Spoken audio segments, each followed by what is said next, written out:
You've been lied to about control. They told you that if you just try harder, plan more, push through, life will finally go your way. That success, love, peace, all of it comes from forcing the pieces to fit. But if that were true, why are you still exhausted? Why does your chest tighten when things don't go as planned? Why does your mind spin late at night, replaying every detail, every what if? The truth is, forcing outcomes doesn't give you peace. It steals it. It keeps you trapped, chasing, gripping, afraid to let go. But Buddhism shows a different way, a way that feels like breathing after holding your breath for years, a way that teaches you can still care without clinging. You can still act without obsession. You can still want without suffering. Tonight, as you listen to these lessons, your grip will begin to loosen. Not because you've given up, but because you're waking up.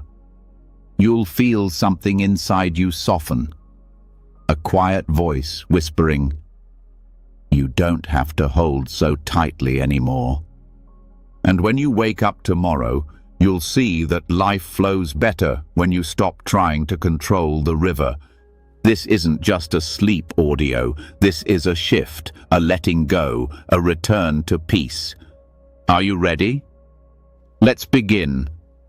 You've felt it before, that quiet tension beneath your ribs, the ache of wanting something to happen so badly it keeps you awake at night.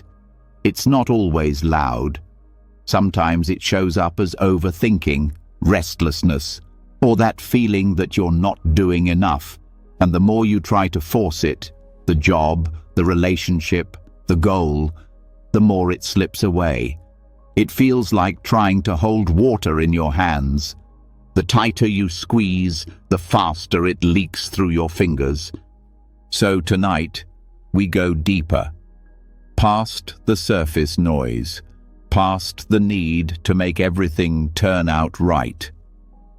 This lesson is about intention, not the desperate kind, not the demanding kind, but the kind that comes from deep wisdom, the kind that lets you care fully, act clearly, and then let go without fear.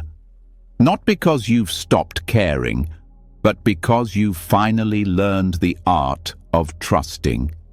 This is where control ends and peace begins. Buddhism doesn't ask you to stop desiring or trying. It doesn't teach you to float through life without goals. What it does show is that freedom comes from acting with full presence and zero attachment. This is the paradox. You set your intention, you give your whole heart, but you release the demand for a certain outcome. You don't stop moving forward. You just stop dragging resistance behind you. In the West, we're taught to chase things with intensity, hustle, grind, visualize your future and force it into being. But here's the truth no one talks about.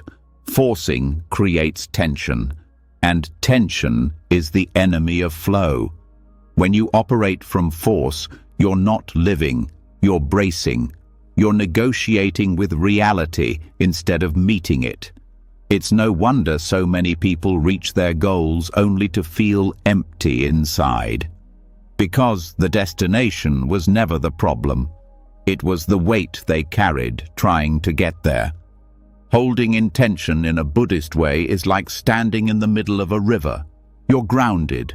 You know the direction you want to face, but you allow the water to move around you. You don't fight it. You don't demand that it change. You adjust your stance and move with it. There's still effort. It's just no longer desperate. This begins with a deep shift in mindset, understanding the difference between attachment and intention. Attachment says, I need this to happen so I can be okay. Intention says, I move in this direction because it feels aligned, but I trust what comes. Attachment is conditional. It ties your peace to something outside you. Intention is rooted in clarity and inner alignment. It's already whole before anything happens. Many people confuse letting go with apathy. They think releasing control means giving up or not caring, but that's not the Buddhist way. True letting go is not turning your back on what matters. It's turning toward it with open hands. You still plant the seeds. You still show up every day with your heart in it. But you stop grasping, because you've seen what grasping does to your spirit. Grasping shrinks you. It pulls you out of the moment and into a place of fear. Suddenly, your actions aren't coming from love or truth. They're coming from lack. You're not offering your best. You're begging for security. And it never works. The outcome you're chasing starts to feel like a hostage. That energy pushes it further away. Buddhist wisdom teaches that the root of suffering is tanha, craving, clinging.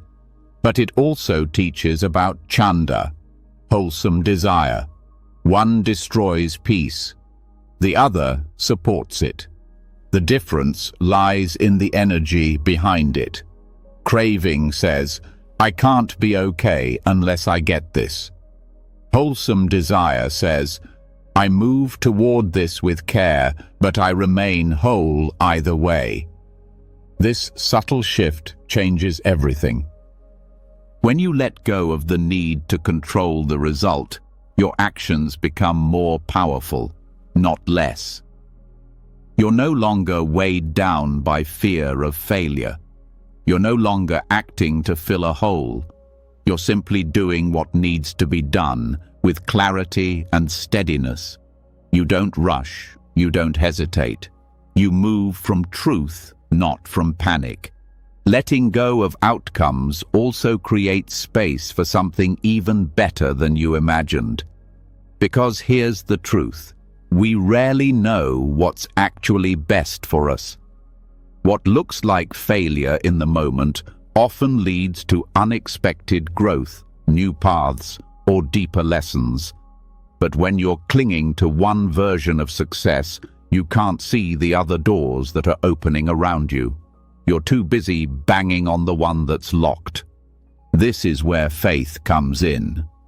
Not blind faith, but a kind of grounded trust in the intelligence of life. A trust that says, if I move with integrity and let go of force, the right things will unfold in the right time. This isn't laziness, it's surrender backed by effort. It's showing up fully without trying to strangle life into submission. Even in meditation, this paradox appears. You sit with the intention to be present, to observe your breath. But the moment you try to force silence, it escapes you. The harder you push away thoughts, the louder they get. Real peace comes when you stop fighting the mind. You acknowledge its movement and stop chasing it. This is a skill that applies to everything. Relationships, goals, healing. You set your direction, you bring your heart, and then you let go of needing it to turn out a certain way, because you've learned the difference between love and attachment, between purpose and pressure. There's a story often shared in Buddhist circles, a monk holding a cup of tea. When asked if he's afraid it might fall, he says, "This cup is already broken, not because it's worthless, but because he understands impermanence. He drinks from it with full appreciation because he's accepted its eventual end. He holds it gently, not fearfully." This is how we hold our intentions. We move with purpose, we show up with love, but we hold everything lightly. We understand that nothing is promised, and that's what makes it precious. The tighter you cling, the more you suffer. The lighter your grip, the more fully you can live. When you stop forcing, your nervous system starts to relax. You sleep better, you breathe deeper. You stop rehearsing arguments in your head or scripting your future like a movie. You begin to trust your own ability to meet life as it comes, not as you demand it to be. And this trust is power. It's not loud or aggressive. It's the quiet strength of knowing who you are without needing everything to go your way. It's the kind of presence that turns goals into expressions of love, not desperation. And it's magnetic, because people can feel when you're not grasping. They feel the peace you carry. They feel your clarity. And ironically, the less you force, the more things begin to flow. Buddhism doesn't ask you to stop caring about your dreams. It teaches you to stop suffering for them. You stop believing that peace is waiting at the end of some perfect outcome. You realize it's here now, in the way you breathe, the way you walk, the way you meet this moment with presence. Everything you're looking for in the future already exists in how you show up now, not someday. Now. So tonight, as you lie in bed, let that truth wash over you. Feel the tension you've been carrying, the expectations, the timelines, the pressure, and then let it all fall away like dust from your skin. You've done enough for today. You've tried. You've shown up. Now let the universe carry the rest. No more gripping, no more waiting for things to be perfect before you feel peace.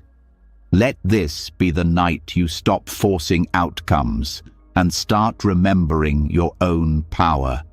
Because the deepest strength is quiet. The real magic is already inside you. And peace begins the moment you stop fighting what already is. Let go now. Let the mind rest. Let life unfold, and just like that, the grip softens. You begin to feel what it's like to want something deeply without holding it by the throat. You move from the hunger to control into the space where intention breathes.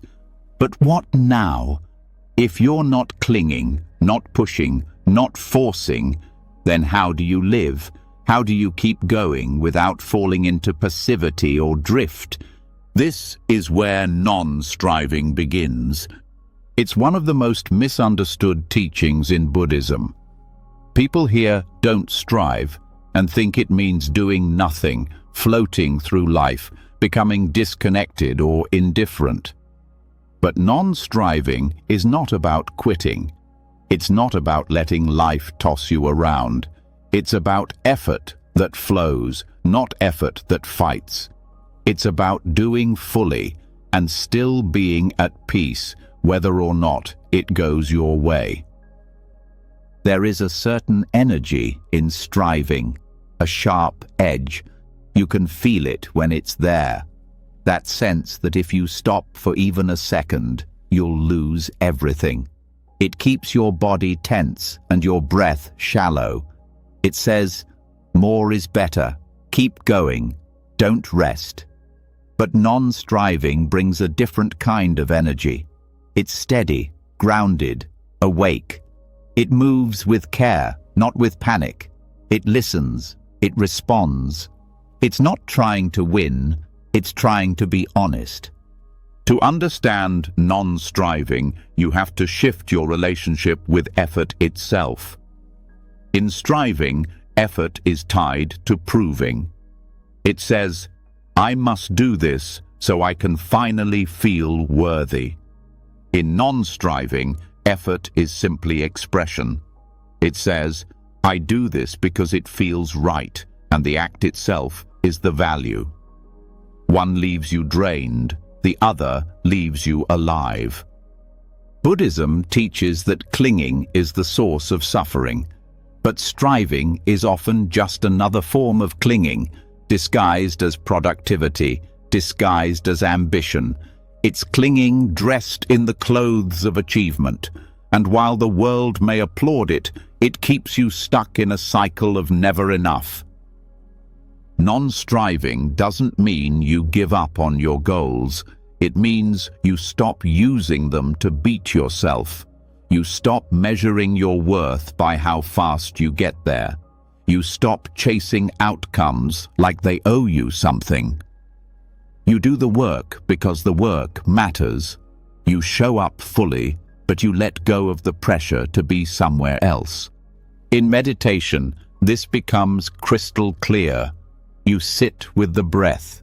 The mind wanders. You bring it back.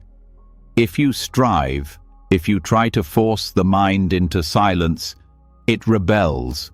It tightens. But if you gently return to the breath with patience, without demand, something shifts. The mind starts to settle on its own. You're not pushing, you're allowing. This is non-striving in motion. The same applies to daily life. Whether you're writing, cooking, speaking, or solving a problem, non-striving asks you to bring your full attention without the weight of "this must succeed." That doesn't mean you don't care. It means you've separated care from control. You've stopped believing that only one result will make the effort worthwhile. In the Zen tradition, they speak of chopping wood and carrying water, not as chores, but as sacred acts. The doing is the practice. The point is not to finish. The point is to be there, to feel the rhythm of your movement, the breath in your lungs, the simplicity of the present moment. When you live this way, everything becomes meaningful, not because it leads somewhere, but because it is somewhere. Non-striving allows you to rest even while in motion. There's no tension behind it. You're not constantly leaning into the future. You're just fully in what's here. That presence creates ease, and that ease makes you more effective, not less. Because you're no longer driven by fear or scarcity. You're driven by alignment. This doesn't mean effort disappears. It means the nature of effort transforms. Instead of pushing from the outside in, you move from the inside out. You don't need to be motivated by pressure. You're moved by clarity. The action flows naturally because it's coming from the right place, not from trying to escape where you are. Striving often makes you blind to what's happening now. It traps you in the belief that better is always somewhere else, that the real moment, the real success, the real peace is just one step ahead. But non-striving teaches that this moment is already enough, that you don't have to delay your peace until everything is perfect. This doesn't mean you deny challenge or ambition, but you stop making your happiness dependent on them. You can pursue your dreams and still be content now. You can grow without self-rejection. Non-striving says, you are allowed to be in process. It honors the becoming, not just the result. It's especially powerful in relationships. When you stop striving to change others, to fix them, or to make them fit your script, something changes. People feel safer. You become more present, more compassionate. You start seeing others for who they are, not for who you need them to be. And that space, that non-demanding presence, creates deeper connection than any force ever could. Even in healing, this teaching is vital. When you strive to be better too fast, you often suppress or rush through your own emotions. You pressure yourself into progress. But non-striving allows you to meet yourself exactly as you are. You stop fighting your pain, and in that stillness, the real healing begins. Not by fixing, but by accepting. The wound stops being something wrong with you and starts being part of your human experience. This also applies to creativity. Striving clutters the mind. It chokes inspiration. You get caught in perfectionism, fear of failure, doubt. But when you stop pushing, ideas begin to flow again. You tap into something deeper. You create not for approval, but because it's part of your nature. Non-striving restores that quiet joy in making things just for the sake of it. In work, this can feel like a paradox. We're trained to equate success with relentless pressure. But the most impactful work often comes from non-striving, from people who are deeply present, not panicked, who act with calm commitment, not chaos, who do their best and then let it go. That energy creates better outcomes, not worse. This is also true in learning. When you strive too much to understand, the mind becomes tense. But when you relax and let the information come in naturally, it integrates. You don't have to force growth. You create the right conditions and it unfolds. Like a flower, it opens when it's ready, not when you yell at it. The deep wisdom of non-striving is that it teaches you how to be in harmony with reality, not in opposition to it. You stop being a soldier against life and become a participant in it. You begin to flow, not float. You're still rooted, still engaged, but your energy is no longer clenched. It's open. This changes how you respond to obstacles. In striving, setbacks feel like failure. In non-striving, they become part of the dance. You meet them without panic, without self-blame. You adjust, you listen, you respond with clarity, not because you're numb, but because you're no longer resisting what's real. There's a soft discipline in this, a kind of elegant strength. You stay consistent, not because you're grinding, but because you're connected to your purpose.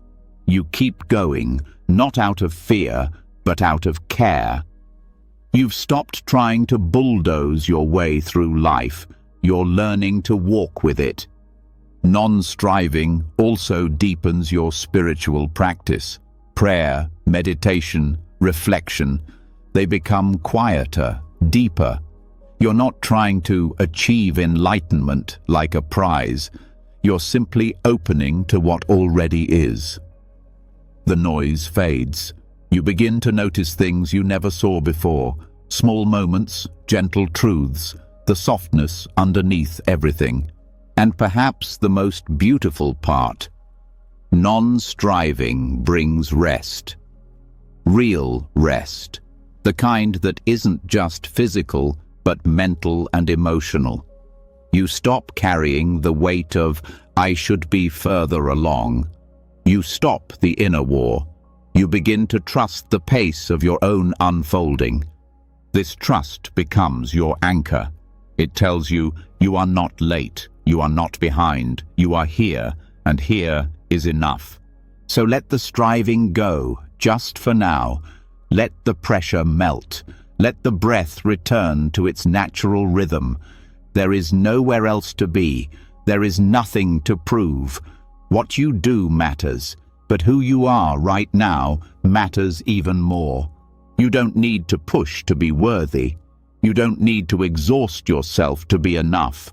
You are allowed to move with ease, to act without panic, to care without clinging. Let effort become a joy again. Let doing be an offering, not a performance. Let this night be the moment you stop driving yourself to the edge and start coming home to peace within action. Here, in this stillness, the world keeps turning. The work gets done. The growth continues. And you get to breathe again. This is the wisdom of non-striving. Let it settle in your bones. Let it carry you into rest. Let the doing come from stillness, not struggle. You've done enough. Now rest. Let your heart stay open. Let your body soften. Let the silence hold you. Everything is already in motion. You don't need to push. You just need to be. So the breath softens. The tension releases. You no longer chase each task like it's your last chance to prove something. You've touched the space where doing flows without pushing, where effort no longer demands a prize. But there's still something subtle beneath the surface, something deeper that keeps showing up. It hides in goals, in plans, in the future you hold so tightly. It's the belief that things must stay exactly as they are, or turn out exactly as you wish. That's where the illusion begins. Even when we loosen our grip on outcomes and stop striving so forcefully, we're often still caught in the invisible web of permanence. The feeling that once something good is found, it should stay, that success must last, love must not change, identity must stay intact. This clinging to what seems solid becomes the root of quiet suffering. We act like life is fixed, but life is movement. Buddhism names this truth clearly, anicca, impermanence, not as an abstract concept, but as the very fabric of reality. Everything changes. Not some things, not just the big things. Everything. That includes your ideas, your relationships, your moods, your victories, your struggles, your roles, your goals. And yet, so often, we live as if permanence were real. We make plans with the assumption that they will unfold as expected. We set goals with the belief that reaching them will lock in happiness. We get attached to specific visions of the future, not because they are right, but because they feel safe, predictable. But that safety is fragile, because the world doesn't follow our script. It never has. The pain doesn't come from the changes, it comes from our refusal to accept that change is natural. When a relationship shifts, when a dream dissolves, when a role ends, the sorrow deepens when we treat that shift as a mistake instead of a movement. We believe something went wrong, when in fact it may be that everything is unfolding exactly as it must. Letting go of permanence doesn't mean giving up hope. It doesn't mean detaching from life or becoming cold. It means softening the belief that anything, including your goals, can stay frozen in time. It means learning to hold your visions like water in your hands, fully, gratefully, but without the illusion that you can stop the flow. This truth also touches how we define ourselves. You're not who you were 10 years ago. You're not even who you were last week. And you won't be who you are today, 5 years from now. Yet, we build identities like fortresses. I'm this kind of person. I want these things. I always do it this way. But identity, too, is part of the illusion. When it becomes rigid, it becomes a trap. Holding on to goals too tightly is often about protecting identity. We believe that reaching a certain milestone will confirm something about us, that we're good enough, successful enough, lovable. So we chase those goals like lifelines, but when goals are built on fear of what we'd be without them, they become prisons dressed as progress. Anicca invites you to move differently. To plan, yes. To dream, absolutely. But to remember that everything is subject to change. And that's not a flaw in the system. It is the system. It's what allows growth, adaptation, evolution. If nothing changed, healing would be impossible. Learning would be impossible. Joy itself would turn stale.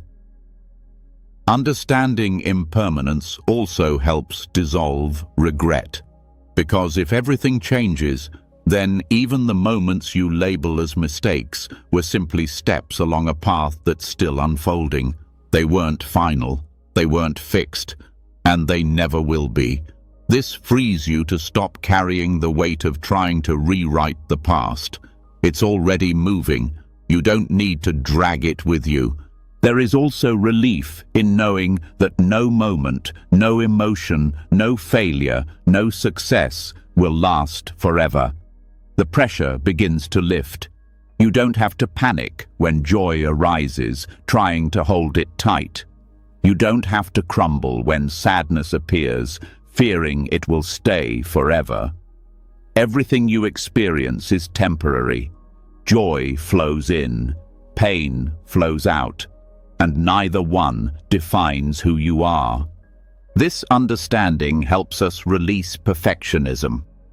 Often we set goals with an unconscious hope. Once I get there, everything will stay perfect. But nothing stays. Even the best achievements shift and dissolve, so perfection is not only unreachable, it's unsustainable. Peace doesn't come from locking life in place. It comes from trusting its rhythm. Living with the awareness of anicca doesn't make you passive. In fact, it makes you more alive. Because you know things won't last, you start paying attention. You listen more deeply. You love more fully. You stop delaying your presence. You recognize that this moment is all that's real, and that makes it precious. It also changes how you handle disappointment. When goals don't go as planned, instead of spiraling into despair, you remember, this too is impermanent. The failure, the delay, the heartbreak, it's not the end. It's just a turning, a redirection, and with time, it too will pass. You learn to meet change not with resistance but with openness. You stop seeing life as a straight line. Instead, you start sensing its waves, its turning points, its unpredictable curves. You stop needing every chapter to look the way you pictured it. You start finding beauty in what you didn't expect, because your peace no longer depends on getting what you planned. It rests in your ability to adapt with grace. This is what makes anicca such a powerful lens for goal setting. It invites you to stay flexible, to know what matters to you, but to release the story of how it must arrive. Maybe the goal changes shape. Maybe it evolves. Maybe it disappears altogether and something better rises in its place. If you're clinging, you miss that.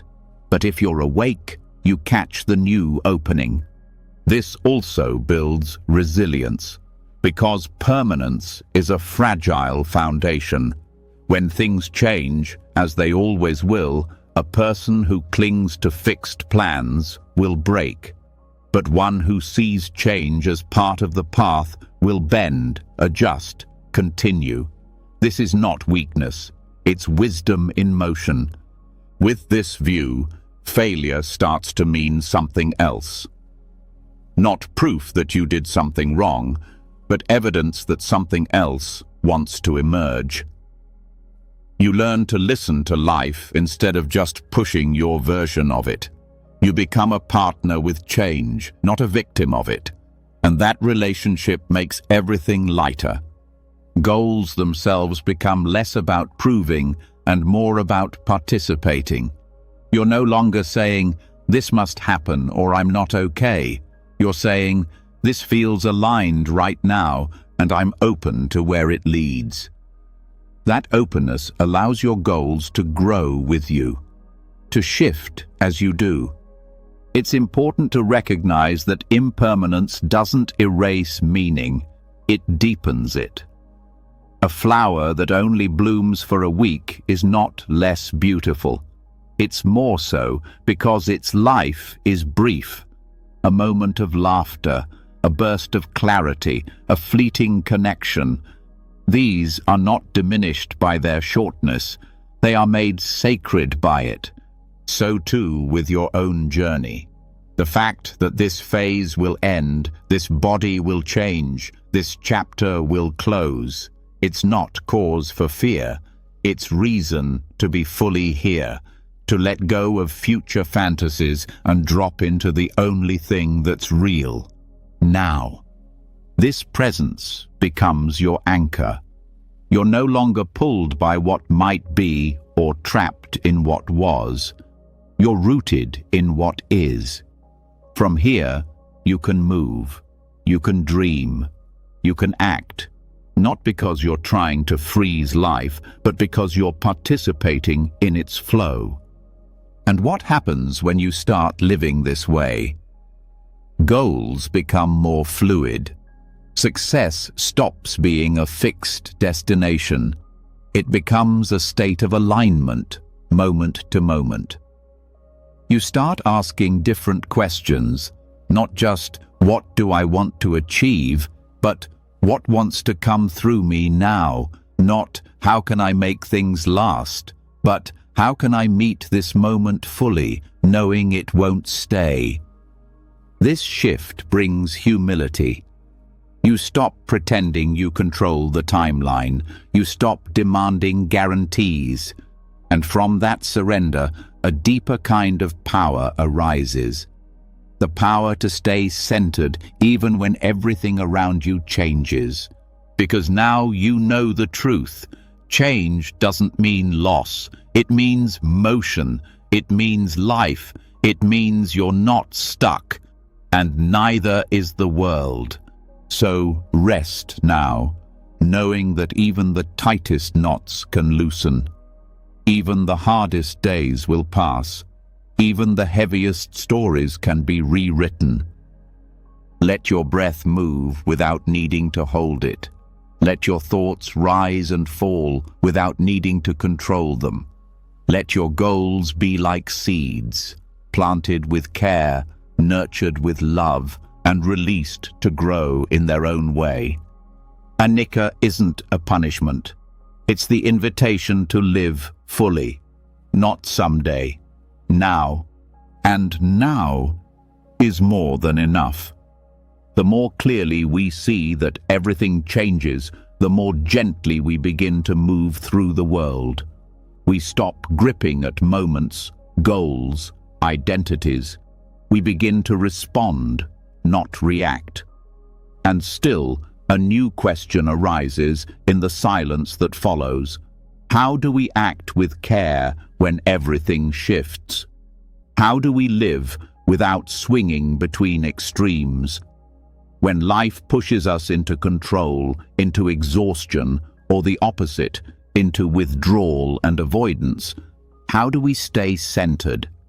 This is where the middle way begins to speak. It's not just a teaching, it's not a vague suggestion to stay balanced. It's a lived understanding that freedom doesn't come from extremes. It comes from the quiet discipline of not losing yourself to either side. The middle way was born not from theory, but from experience. The Buddha himself lived both ends, indulgence and self-denial, and found both to be traps. One numbed him, the other broke him. Neither led to clarity. And so he stepped into the space between. In today's world, the pressure to go to extremes is constant. You are told to push harder, achieve more, prove yourself, fix everything. Or when that becomes too much, the temptation is to give up, disconnect, avoid, numb out. Control everything or abandon it all. But both paths leave you unsteady. Over-control creates anxiety and resistance. Passivity builds regret and powerlessness. The middle way invites a third option, one of presence, steadiness, and quiet strength. This path begins with awareness. You start noticing when your energy becomes sharp, frantic, tense, the signs of over-control. You also notice when it becomes dull, heavy, resigned, the signs of withdrawal. Instead of judging these states, you recognize them.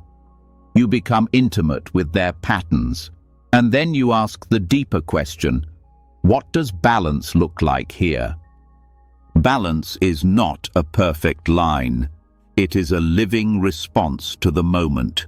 It's choosing action without panic. It's resting without collapse.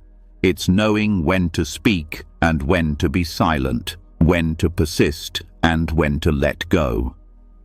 The middle way teaches that wisdom is not rigid.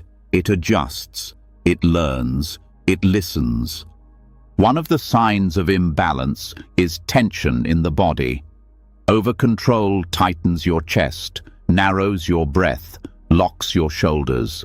You try to hold the world up on your own, but life is not asking you to carry everything. It's asking you to meet it, not dominate it. The middle way invites softness where there is strain. You keep doing what matters, but without gripping it so hard. At the same time, passivity has its own signals. You feel numb, unmotivated, disconnected. The mind becomes foggy. You stop showing up for your life. You wait for change, but you don't participate in it. The middle way doesn't confuse surrender with inaction. It knows that letting go and giving up are not the same. One is rooted in trust, the other in fear.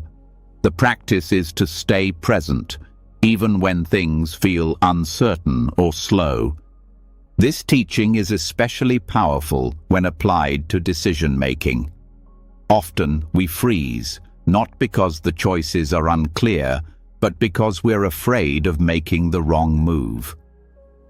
The over-controlling mind demands certainty. The passive mind avoids commitment. The middle way says, act with care, but release the need to know everything. Take the next right step, and trust that clarity deepens through movement. It also touches how we relate to emotions. In over-control, we suppress or micromanage our feelings. We try to stay polished, in charge, unaffected. In passivity, we let our emotions flood us. We collapse under them, letting them define us. The middle way meets emotion with presence. It doesn't push it away or get swept up by it. It holds space for it, allows it, learns from it, and then continues forward. This balance extends to relationships. Trying to control others, their thoughts, reactions, behaviors, only breeds tension. But disappearing emotionally, withholding or avoiding connection, doesn't create peace either. The middle way offers honesty without aggression, openness without exposure. It allows real connection because it comes from a place of steady self-awareness, not fear or demand. It is also deeply relevant to how we handle failure. When you are over-controlling, failure feels like collapse. You internalize it. You panic. You scramble to fix it. When you're passive, failure becomes a reason to stop trying. You shrink back, give up, hide. The middle way sees failure as a teacher, not something to resist or avoid, but something to meet. You examine what happened. You adjust. You move forward, not defeated, but informed. There's a rhythm in this path that is often missed. It's not static. It flows like a dance. You lean in, you pull back, you listen, you speak, you pause, you move. The wisdom is in the response, not in applying the same intensity to every situation. The middle way doesn't offer a formula. It asks for attention, honesty, and self-trust. This also affects how you pursue growth. Over-control turns self-improvement into punishment. You become obsessed with fixing yourself. You never feel enough. But giving up on growth isn't freedom either. It's stagnation. The middle way says, grow because you care, not because you are broken. Evolve out of love, not self-rejection. It's not about perfection. It's about deepening alignment with your true nature. The same principle applies to spiritual practice. Some people overexert, trying to force enlightenment, pushing themselves with intensity. Others drift, waiting for wisdom to arrive without effort. The middle way is patient and persistent. It shows up daily, not with pressure, but with presence. It knows that transformation takes time and that rushing only delays it. In daily life, this path can be as simple as knowing when to rest. When you're caught in overdoing, your body sends signals. Fatigue, irritation, disconnection. Instead of ignoring these, you listen. You rest not because you're weak, but because you're wise enough to notice the signs. And then, when the energy returns, you act again, not from pressure, but from clarity. One of the quiet gifts of this teaching is that it teaches you to trust yourself again. When you swing between extremes, you often lose faith in your own decisions. But as you learn to walk the middle way, you rebuild that trust. You realize you don't need to be perfect to be steady. You just need to stay honest, flexible, awake. This path also brings ease into productivity. Over-control turns work into a battlefield. Every task becomes a test. Passivity, on the other hand, turns purpose into avoidance. You do less, but it doesn't feel restful. It feels dull. The middle way allows you to work with care and rest without guilt. It restores your natural rhythm. You begin to know when to push and when to pause, and both feel aligned. In creativity, the same wisdom applies. Forcing inspiration kills it. Avoiding creation stalls it. The middle way invites discipline without rigidity. You show up to the work, but you stay open. You shape your ideas, but you don't strangle them. You let creativity breathe, and it becomes more alive. This principle helps with boundaries too. Over-controlling people often build walls. They say yes when they mean no, then explode from resentment. Passive people lose themselves in others. They fear conflict and avoid honesty. The middle way speaks clearly and kindly. It knows your needs matter. It also honors the humanity in others. It protects without punishing. It connects without collapsing. There is also a physical intelligence in this teaching. When the body is in balance, breath flows, muscles release, the nervous system calms. You no longer live in fight or flight or freeze. You settle into regulation. From here, your actions become clearer. Your intuition sharpens. You don't waste energy on survival. You use it for presence. And then there's the way this path shapes your sense of control. Life won't always match your plans. Sometimes things fall apart. But when you live the middle way, you learn how to meet those moments without swinging to despair or delusion. You stay centered, not because you know what will happen, but because you trust your capacity to move through it. This is the quiet power of balance. It doesn't shout, it doesn't prove, it doesn't dominate. It listens, it responds, it adjusts. It keeps showing up even when things feel messy, and in doing so, it becomes unshakable. So now, take this in. The world will keep trying to pull you off center, into chaos or into numbness. But this path is always available, right here, in the next breath, the next choice, the next gentle return to what is steady and whole within you. You don't need to control it all. You don't need to disappear. You just need to stay. Stay in this moment. Stay in this body. Stay in this truth. Balance lives here, in the space between extremes. And now that you've found it, you don't need to force your way forward. You just need to take the next honest step. So the path grows quieter.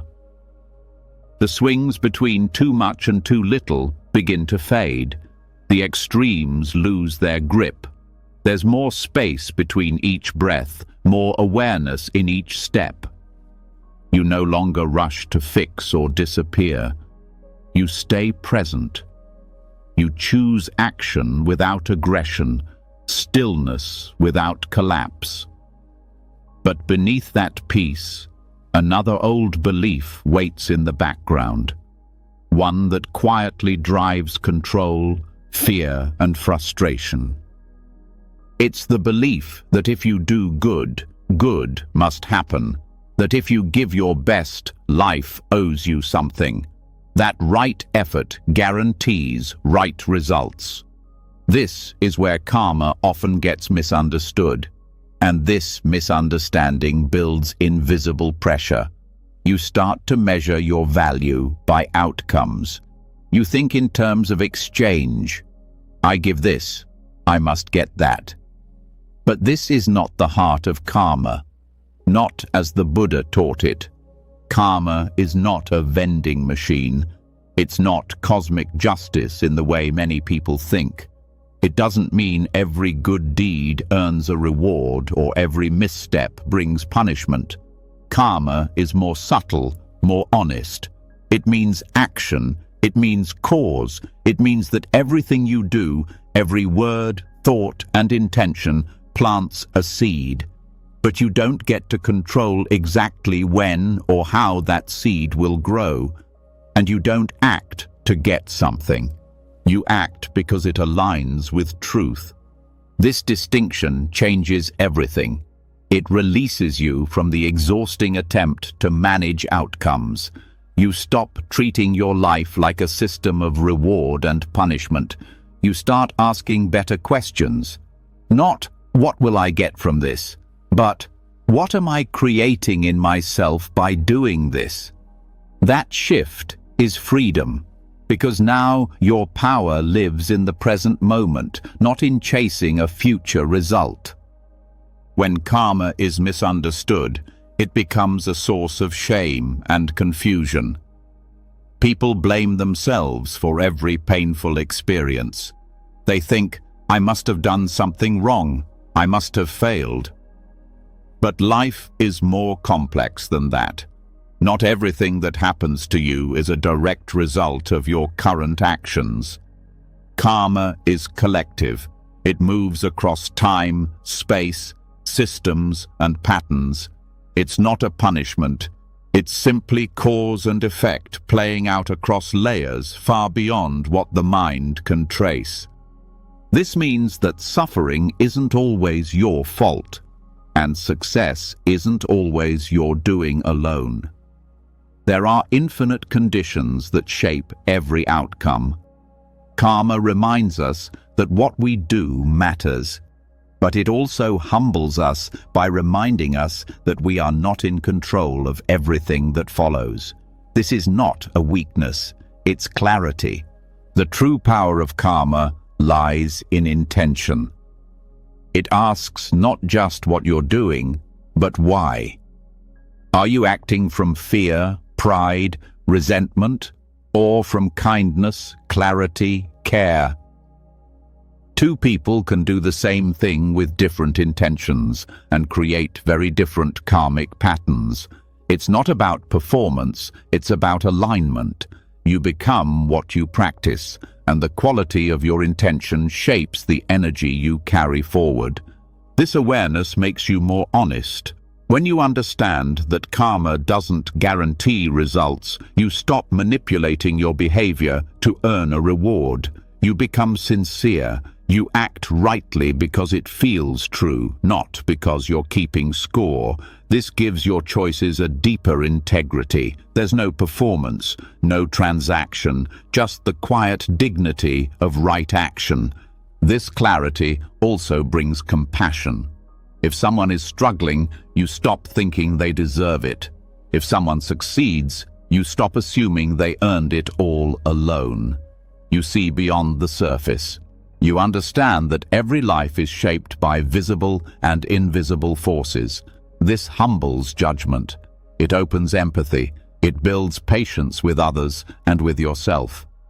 Right action, as taught in the Noble Eightfold Path, isn't about outcome. It's about living in harmony with the present moment, with others, with your own heart. It means speaking honestly, acting with care, respecting life, and being responsible for the ripple you create, even when no one is watching, even when results don't follow the way you hoped. You begin to live with more focus on process. You pay attention to how you do things, not just what they lead to. This builds consistency. It roots your life in values, not in mood swings or external results. You show up the same whether or not anyone claps, because your peace no longer depends on applause. Letting go of the need to control the fruit of your action also eases disappointment, not because you no longer care, but because your sense of purpose isn't tied to how things look on the outside. You may pour your energy into something and it might still fall apart. But instead of collapsing, you reflect, you grow, you plant new seeds, because you're not living for guarantees, you're living from principle. This practice becomes especially powerful when things feel unfair, when someone lies and gets rewarded, when you work hard and still fall short. The mind wants to tighten, to demand balance, but karma invites trust in a larger unfolding, not a fantasy that everything will be fixed, but a deep faith that right action builds inner strength, even when outer results don't match. You stop using effort as a weapon. You stop tying your worth to recognition. You begin to take joy in being aligned. You do what's needed, and you release the rest. This does not mean being passive. It means being wise. Wise enough to know the limits of your control and the power of your intention. Even in small actions, this shows. A kind word, a patient silence, a generous pause. These aren't just gestures, they are seeds. And though you may not see the bloom, something always grows.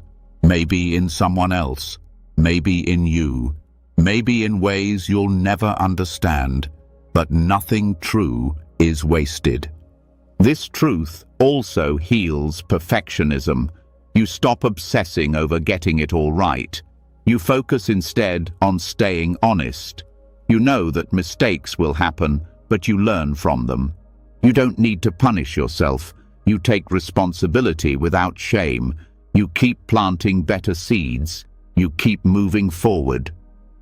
The misunderstanding of karma often makes people fearful, afraid to make the wrong move. But real karma is not about fear. It's about connection. It reminds you that your life touches other lives, that your energy echoes beyond this moment. It asks you to live with care, not anxiety. This kind of living builds resilience, because when your peace is rooted in intention, you're no longer shaken by every external change.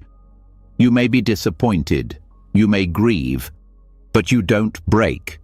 You trust the ground beneath you, not because it guarantees success, but because it is steady, real, earned.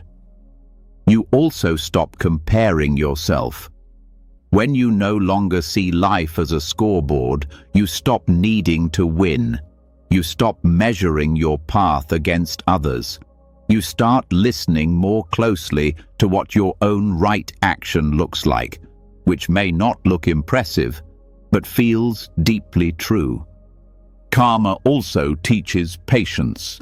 It reminds you that some seeds take time, that not everything blooms quickly, that effort accumulates in quiet, invisible ways. You stop needing instant proof that what you're doing is working. You trust the process. You water the ground even when it's dry. And eventually, something grows. Maybe not what you expected, but often what you truly needed. This frees you from bitterness. You stop blaming life for not meeting your timeline.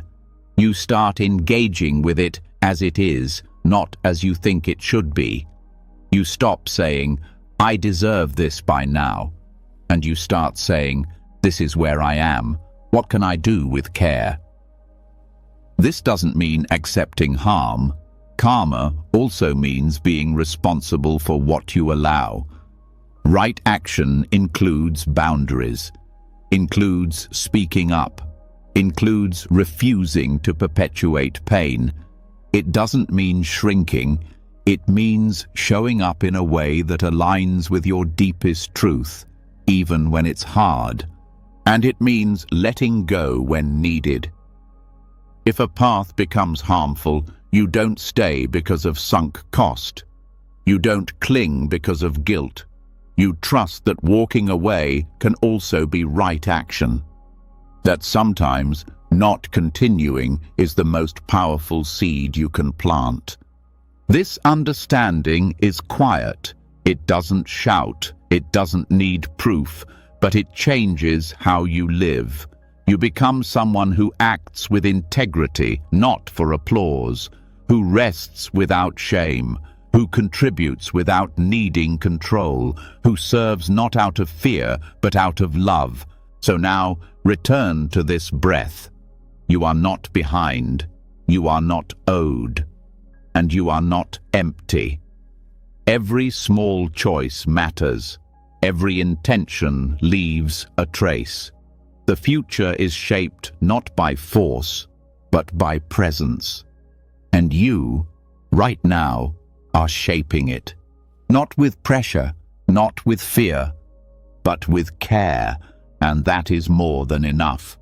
There's a shift that happens when you stop measuring yourself by results, when you stop performing goodness to earn something back, when karma becomes less about external gain and more about inner truth. But even as you begin to act from alignment instead of outcome, something deeper may still be running the show. A quiet voice in the background that says, "I need to be someone. I need to matter. I need proof that I am enough." This voice doesn't always speak loudly. Sometimes it hides behind ambition, service, even spiritual goals. But its weight is felt, the pressure to achieve, to be seen, to be defined. This pressure is rooted in identity, and identity, from a Buddhist view, is a construction, temporary, changing, not solid. The deeper teaching that cuts through this illusion is sunyata, often translated as emptiness. Not emptiness as in lack, not despair, but emptiness as in spaciousness, as in the absence of fixed, separate, independent existence. And it is this understanding that begins to free us from ego-driven desires that quietly distort our lives. To see sunyata clearly is to realize that nothing exists in isolation. No thought, no object, no person stands alone. Everything depends on causes and conditions. Everything arises in relationship. This includes your goals, your identity, your sense of self. When you deeply understand this, the grip begins to loosen. Ego doesn't like that. It wants to be central, important, permanent. It wants certainty and structure. It says, This is who I am, and then builds a life to prove it. But that I is not stable, it's not fixed, it's a flowing process, a web of memories, habits, preferences, emotions. When you believe it's solid, you cling, you chase things, not because they're right, but because they reinforce the story of who you think you need to be. Sunyata reveals that this story is not truth, it's a lens. And while it helps you function, it also limits you. When you identify too strongly with it, your life becomes a series of confirmations. You're no longer present. You're busy maintaining a character. And when that character is challenged, you feel fear, anger, shame, because you've mistaken the mask for the face beneath it. The idea of success is one of the most common ego projects. People pursue it relentlessly, not always because the work itself is meaningful, but because they believe success will prove something about who they are, that it will make them whole, lovable, safe. But from a Sunyata perspective, success is empty, not worthless, but lacking fixed identity. It is what it is only in relationship to the mind that names it. You begin to see that success means different things depending on context, culture, conditioning. It is not a universal truth, it's a shifting symbol, and when you grasp this, your chase begins to slow. You stop running after meaning in external forms.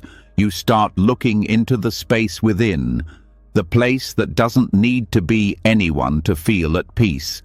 This doesn't mean you stop living. You still show up, still create, still connect. But your actions are no longer about self-definition. They're about participation, presence, expression. You stop using the world to reinforce a fragile self. You start dissolving that self into the experience itself. This dissolution is not destruction. It's liberation. You don't lose yourself. You stop pretending to be something separate from the whole. And with that, a new kind of energy is born. One that doesn't grasp, one that doesn't perform, one that simply moves where life asks it to. Sunyata also reshapes your relationship to desire. Desire is not inherently the problem, but when it's driven by ego, by the need to fix, complete, or elevate the self, it becomes endless, because the self it's trying to secure doesn't actually exist. So the chase continues. You get what you want, and the satisfaction fades. The hunger returns, not because you're greedy, but because the object was never the answer. Understanding emptiness allows you to see that what you're often craving isn't the goal itself. It's the feeling you believe it will bring.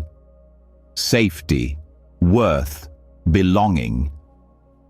But those feelings don't live in external things. They arise from presence, from insight, from letting go. Sunyata doesn't tell you not to want. It invites you to see through your wanting, to trace it to its root and question its origin. This clarity softens compulsions. You stop needing things to fill the silence. You stop rushing into decisions just to escape emptiness, because now you see that emptiness is not a problem. It's the space from which freedom begins. It holds everything without clinging to anything. This doesn't mean you float above life. It means you enter it more fully, with fewer demands.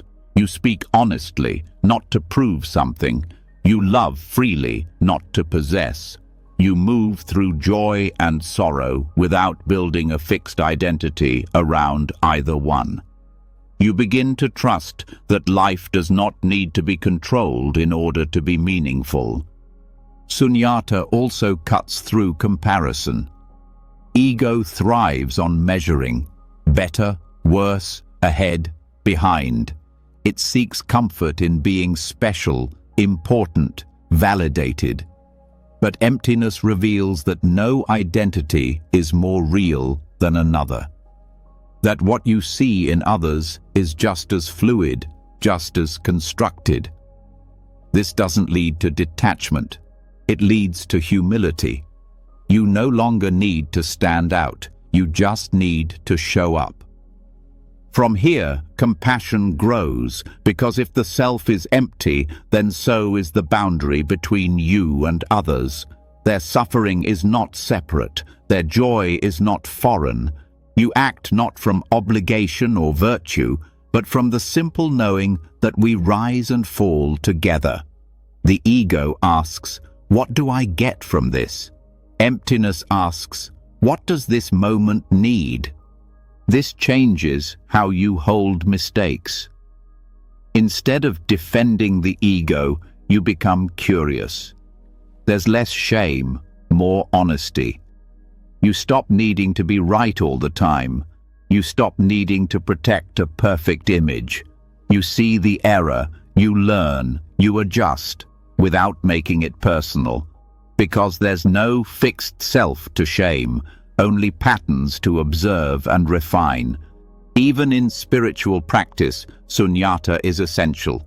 Without it, the path becomes another identity, another version of me to protect.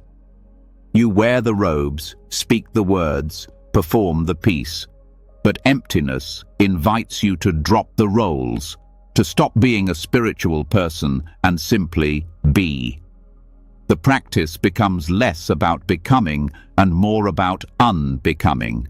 This leads to greater stillness, not the forced stillness of holding everything together, but the natural stillness that comes when nothing needs to be defended. You rest not because you've earned it, but because there's no one left to exhaust. The striving mind dissolves, and what remains is presence, open, alert, free. Sunyata also dissolves attachment to roles, whether it's your job, family position, social identity. You stop seeing them as definitions. They become functions, not prisons. You still play your part, but you don't confuse the part for the person.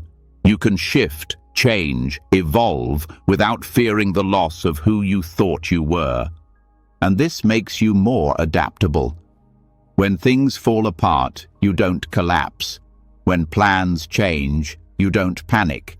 You've stopped building your security on fixed forms. You trust the space itself. You've let go of needing to be solid, and in that softness, you've found real strength. Sunyata is not a rejection of the world. It's the doorway to entering it more fully, without the need to possess, to cling, to control. It reveals that everything you thought was fixed is actually moving. And that's not chaos. That's life unfolding. So now, pause. Notice the space around your thoughts, the space between your breaths, the silence beneath your stories. That space is not empty in a painful way. It's full of possibility. It's the freedom to stop performing and to start living without the weight of becoming. You don't have to be someone special to matter. You don't have to achieve more to be worthy. You don't have to chase peace through identity. Let the self dissolve. Let the need to be defined fall away. What's left is enough. What's left is real. When the structure of ego starts to fall away, when sunyata reveals that there's no fixed self to defend, a strange kind of peace begins to settle. There's less urgency, less pretending, more space to breathe. But even as emptiness softens the mind, one of the strongest threads still holds tight. The belief in who we think we are, not just as a concept, but as an identity built over years of proving, fixing, performing, and surviving. And this identity, when clung to, quietly becomes the source of our most painful patterns, especially the need to force outcomes. It's subtle. It starts early. We get messages about who we're supposed to be. Maybe someone called us smart or strong or the responsible one. Maybe we were told we had to be a success, a leader, a provider, or someone who always keeps it together. And over time, those words sink in. They become self-definitions. We begin to live not from presence, but from a script. And every action becomes an attempt to protect that role. For example, if you believe you are the one who must always fix things, then letting something unfold naturally feels unsafe. The moment a problem arises, you jump in, not because the situation needs control, but because your identity feels threatened. Who are you if you don't fix it? If you've built your worth around being competent, calm, or always needed, then any moment that challenges that will feel unbearable. This is how forcing is born. Not always from greed or control, but from fear of identity loss. If you've spent your life believing you are only valuable when successful, then failure won't just feel disappointing. It will feel like death to the self you've built. So you overwork, overthink, overplan, not because you're clear, but because you're scared to lose the version of yourself that gives you a sense of place in the world. Identity isn't just who you think you are, it's who you believe others expect you to be. You start living for appearances, afraid of disappointing images you never fully chose. And in doing so, you stop being real. You filter your truth. You ignore your needs. You say yes when you mean no. You keep pushing even when your body says stop. All because stopping feels like failure, not of the task, but of the self. Letting go of identity is one of the most terrifying but liberating things a person can do. It means facing the reality that who you think you are is not solid. It means asking, what if I'm not the achiever? What if I'm not the helper? What if I don't have to be the strong one all the time? And that's hard, because identity brings a sense of safety. Even if it's exhausting, at least it feels familiar. But the truth is, holding on to it is what keeps you in a loop of tension and force. When you let identity soften, your actions begin to change. You stop needing to push so hard. You listen more. You pause before reacting. You ask, is this coming from truth or from a need to prove something? That simple pause is where freedom begins.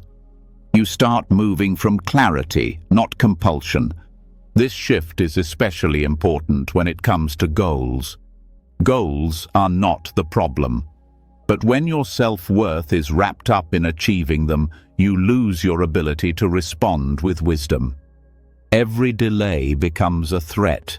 Every setback feels personal. You push harder, not because the goal matters, but because your sense of self depends on it. And when it doesn't work out, the collapse is deep. Not just disappointment, but identity rupture. Letting go of identity doesn't mean you stop having preferences or direction. It means you become more honest about where your energy is coming from. You start to act without performance. You serve without needing to be seen. You care without turning it into a project about yourself. There's more space for life to move through you. This also reshapes how you handle feedback. If you're identified with being the smart one, criticism becomes unbearable. But if you see yourself as a fluid being, always learning, always changing, then feedback is just information. It doesn't touch your core, because that core is no longer a frozen concept. It's a living, breathing presence. Relationships shift too. When you stop clinging to roles like the caretaker, the provider, or the one who has it all together, you become more real. You let others in. You allow yourself to receive. You say, "I don't know," without shame. You show your limits without collapse. And that openness creates deeper connection, not based on performance, but on truth. There is a deep exhaustion that comes from living inside an identity, from constantly trying to maintain the image of who you believe you should be. When that drops, there's a kind of rest that isn't just physical, it's emotional, mental, even spiritual. It's the rest of not needing to be anyone in particular. And it doesn't make you lazy, it makes you more responsive. You become a better listener, to others, yes, but also to yourself. You stop overriding your intuition just to maintain appearances. You start trusting the moment instead of clinging to the script. This trust allows for more adaptability. If you're not trapped in identity, you can pivot. You can let something fail without it meaning you're a failure. You can walk away from what no longer fits. You stop squeezing yourself into roles that used to serve you but no longer do. You give yourself permission to evolve, and that permission is powerful. It means you don't need to wait until everything falls apart to change. You can shift before the burnout. You can slow down before the collapse, because your choices aren't tied to ego anymore. They're tied to reality. There is humility in letting go of identity. You admit you don't have it all figured out. You stop pretending you're above help.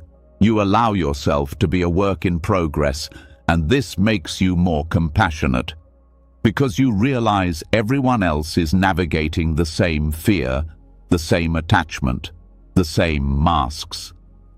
From this place, you no longer try to fix people to maintain your identity as the helper. You stop trying to impress people to keep your role as the successful one.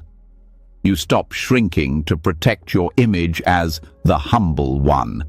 You begin to act not from image, but from inner alignment. This is a quiet kind of freedom. No one may notice it on the surface, but inside something softens. The grip loosens. You breathe deeper. You respond more slowly. You begin to feel what it's like to live from presence, not persona. You realize that you can still show up fully, still care deeply, still work passionately, without making it about your reflection in the eyes of others.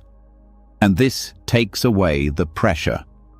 You stop needing to control outcomes, because those outcomes no longer define you. Whether it works or doesn't, whether they approve or not, it's no longer about who you are. It's just life, unfolding. And in that unfolding, you return to a deeper kind of confidence, not the kind built on labels or applause, but the kind that says, "I trust the one behind the mask, even if no one sees it, even if I'm still learning." That trust is what allows you to move without forcing, to lead without domination, to love without control. Let go of the names you've been given. Let go of the roles you've been stuck in. Let go of the tight definitions that tell you who you must be. You are not just a success. You are not just a helper. You are not just the strong one. You are not your past. You are not your image. You are the one underneath all that. The one watching. The one breathing. The one that doesn't need to be anything in particular to be at peace.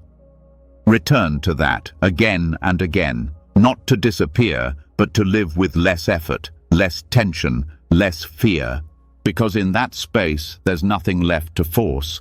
There's just the next clear step and the freedom to take it. When the need to be someone begins to fade, when the grip around your identity starts to loosen, a rare kind of peace begins to emerge. You stop performing for validation. You stop chasing roles that no longer fit. You move from a deeper place, one that doesn't rely on proving your worth through action. But even in this inner freedom, the mind still wants to fill the space. It rushes to speak, to solve, to explain. It fills silence with noise, both outside and within. And so the next step becomes clear. Not more doing, not more striving, but something far more powerful: stillness.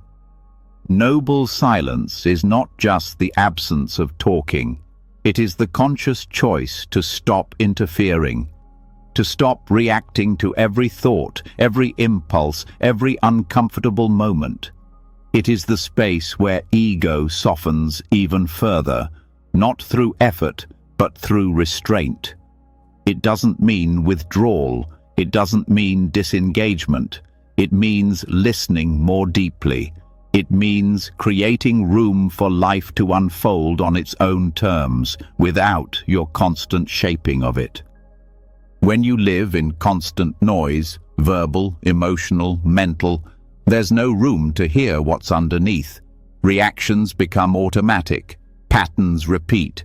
Conversations go in circles. But noble silence interrupts this cycle.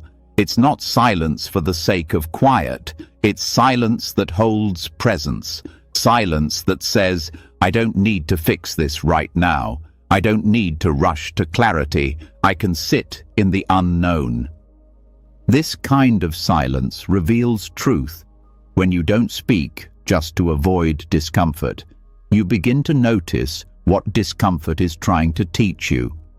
When you don't speak just to control a situation, you begin to witness how it naturally moves without your interference. You start to understand that not every space needs to be filled, that sometimes clarity only comes when you stop trying to force it into words. Mental silence is just as vital. The inner dialogue that constantly narrates your life can become its own prison. The voice that explains, judges, compares, plans. It runs non-stop unless you choose to pause. Noble silence invites you to watch this voice without feeding it, to observe thoughts without following them, to create a gap between awareness and reaction. That gap is where peace begins. This practice becomes especially important in conflict. The urge to speak, defend, correct, or win is strong, but often words made in reaction only create more distance. Noble silence doesn't mean shutting down. It means waiting for the right moment. It means holding space until your response comes from wisdom, not reactivity. It means allowing the other person's words to land before forming your own. In relationships, this silence is transformative. When you stop interrupting, fixing, or filling the space, you begin to hear people differently. You listen without planning your reply. You notice what's underneath their words, and this kind of listening creates safety. It tells the other person, you are allowed to be heard without pressure. It builds trust not through answers, but through presence. Noble silence is also a practice of humility. It teaches you that your words are not always needed, that your opinion doesn't always have to be shared, that your insights can wait. This isn't about self-erasure, it's about discernment. Knowing when speaking serves the moment and when silence says more. Even in solitude, noble silence has power. It becomes a mirror. Without distraction, you face your thoughts. You notice the patterns. You see the emotions you usually outrun. And in that seeing, something shifts. You realize that presence doesn't need noise, that being alive doesn't require constant activity, that stillness is not the absence of life, it is the heart of it. This kind of silence is not passive, it's deeply engaged. It requires discipline. The discipline to wait, to watch, to withhold impulsive reactions. The discipline to choose not to interrupt your own unfolding. It's not always comfortable. In fact, it can be confronting, but it creates space where real transformation can happen. You begin to see how often your words are used to protect the ego, to gain control, to avoid vulnerability. You start to notice the difference between speech that brings clarity and speech that just fills air. And slowly, you begin to speak less, but with more care. Your words become precise, thoughtful, grounded. They carry weight because they are not driven by fear. Noble silence also helps you face uncertainty. When the mind is quiet, you're not rushing to conclusions, you're not constructing stories to avoid the unknown. You're letting things emerge in their own time, and this builds trust. Not in your ability to figure everything out, but in your ability to remain still until the next step reveals itself. In this way, silence becomes a form of surrender, not the surrender of giving up, but the surrender of not needing to control every outcome. You still act, you still respond, but not from panic, not from ego, from presence, from awareness, from the calm center that sees clearly and moves wisely. In creative work, noble silence makes room for inspiration. When the noise quiets, insight rises. Ideas come not from force, but from spaciousness. You stop chasing solutions. You start receiving them. This doesn't mean doing nothing. It means creating space for the right thing to come forward, rather than trying to squeeze it into shape. Noble silence also strengthens intuition. The more you quiet the mind, the more you hear the subtle signals, the feeling in your body, the quiet sense of yes or no. You learn to trust this deeper knowing, not because it's dramatic or loud, but because it comes from stillness, not from fear. This kind of silence is especially healing in a world of constant noise, information, opinions, updates. It never stops. But silence gives your nervous system a chance to reset. It lowers stress. It deepens focus. It reminds your body that it doesn't have to be on high alert all the time. And in meditation, noble silence is the foundation. Not just silence in your mouth, but silence in your effort. You stop trying to reach a certain state. You stop judging your experience. You simply sit, you breathe, you watch. And over time, that simple practice changes how you live. You become less reactive, less tangled, more steady. This silence is not something you achieve, it's something you return to, again and again. In the car, in a pause before a response, in a walk without headphones, in a moment of feeling and not naming. It's always available, but you must choose it. Choosing silence doesn't mean disappearing. It means becoming more present, more honest, more receptive. You don't need to narrate every moment. You don't need to fill every gap. You don't need to explain your worth. You are allowed to rest in quiet. You are allowed to wait and watch. And sometimes, silence is the most powerful answer. Not because it avoids truth, but because it respects it. Some truths can't be spoken. Some healing happens in the space between words. Some peace arrives only when the noise stops. Let that peace come. Let the silence hold you. Let it speak for you when words would only add confusion. Noble silence is not emptiness. It's presence without interference. And it is from this space that life begins to unfold, not as you plan, but as it must. And that unfolding, without force, is more than enough. When silence settles, a different kind of clarity begins to grow. No longer drowned out by mental noise or pressured speech, you begin to see your inner life with sharper detail, not just thoughts and emotions, but the movements beneath them, the motivations, the pulls, the urges that guide your choices without always being seen. One of the strongest forces among them is desire. It shows up in almost everything you do, but not all desire is equal. Some kinds bring peace, others tighten the mind, some lead to growth, others to suffering. To walk this path with honesty, you must learn to tell the difference. In Buddhist teaching, this difference is described through two words, chanda and tanha. Both are forms of wanting. Both involve energy, direction, intention. But their roots and their results are completely different.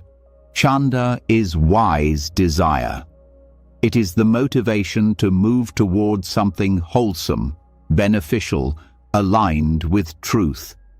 It's the inner pull that says, this matters, this supports life, this feels right. It's not born from fear or lack. It doesn't demand certainty. It carries clarity and lightness. You feel more present when you follow it, not more anxious. Tanha is craving.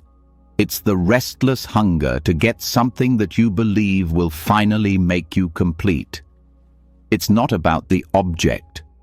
It's about escaping the discomfort you feel right now. It's driven by grasping, pressure, and dissatisfaction. Even when it gets what it wants, it doesn't rest. It moves to the next object, and then the next, and it always whispers the same lie. Once you have this, you'll be okay. Learning to recognize the difference between these two is not just helpful, it's essential. Because craving often disguises itself as purpose. It can wear the mask of ambition, romance, self-improvement, even spirituality. But beneath the surface, it's still fueled by lack. You chase not because you are clear, but because you are afraid to stop. Wise desire does not carry that urgency. It doesn't grab, it guides. It arises from a place that feels already whole, already steady. It doesn't promise that life will be perfect if you get what you want. It simply invites you to participate in something meaningful. There's room to breathe inside chanda. There's space to adjust. You don't cling to results. You care, but you don't collapse if things don't go as planned. Craving, on the other hand, tightens your body. It narrows your vision. It creates tunnel thinking, this or nothing. It pulls you out of the present and into imaginary futures where everything finally feels right. But the more you chase it, the further away peace seems to be. You begin to live for the future while missing what's right in front of you. This distinction becomes especially important in decision-making. When you're choosing your next step, ask not just what you want, but why you want it. Is it to move closer to truth or to escape discomfort? Is it to express something real or to prove something to others or yourself? Is it an act of alignment or a way to avoid what you're feeling? These questions don't require judgment. They require honesty. Because even the most outwardly noble actions can come from craving if the root is fear. And even the smallest, quietest action can be chanda if it's born from clarity. The work is to look gently, to pause long enough to see what's actually moving you. This difference also affects how you handle disappointment. If your desire was wise, you can accept when things don't work out. You feel the loss, but you're not shattered, because your peace wasn't tied to the outcome. But if the desire was craving, any disruption feels like a threat to your identity, your worth, your safety. You react with blame, shame, or panic, and the cycle repeats. Craving is built on the belief that this moment is not enough, that something out there will finally fix the emptiness inside. But emptiness cannot be filled with more reaching. It dissolves through presence, through letting go, through understanding that the very thing you're chasing is often already here, just blocked by the noise of wanting. Wise desire does not ignore ambition. It includes the wish to grow, to help, to learn, to heal. But it does so without obsession. It allows for failure. It allows for change. It walks the path without crushing you under pressure. It's gentle and steady. It builds patience instead of anxiety. This shows up in relationships too. Craving makes you attach quickly, idealize wildly, fear loss constantly. You try to hold people in place, needing them to complete your story. But wise desire allows connection to breathe. It loves fully without trying to possess. It knows that another person cannot complete you, only meet you. In work and creativity, the same difference applies. Craving needs recognition. It needs proof of worth. It needs to be the best. So it exhausts you.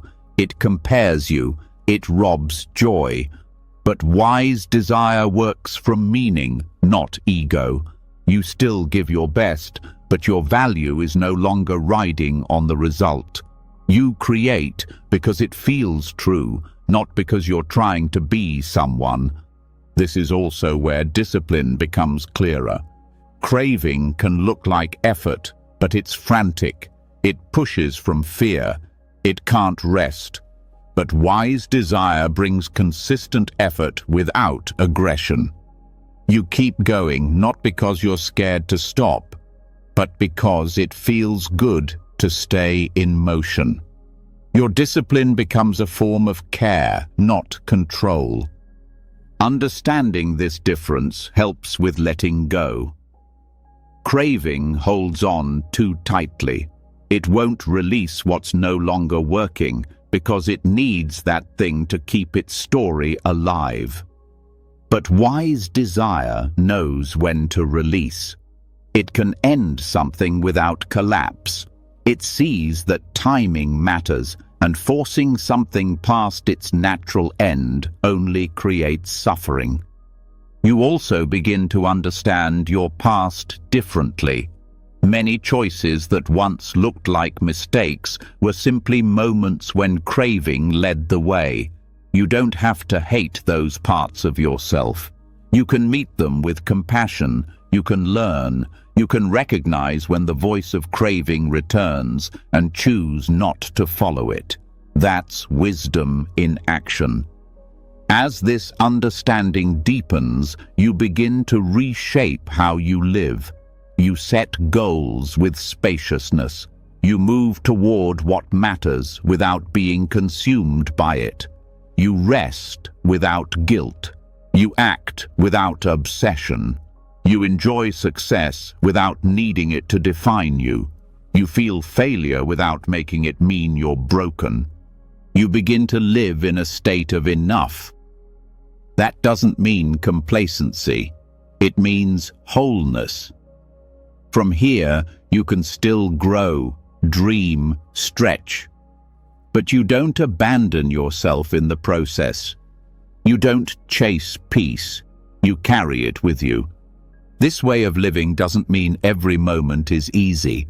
There will still be challenges, still be longings, still be moments of tension. But now you know how to see them clearly. You know how to ask, is this Chanda or Tanha? And that question brings you back to center. You start to make peace with desire itself.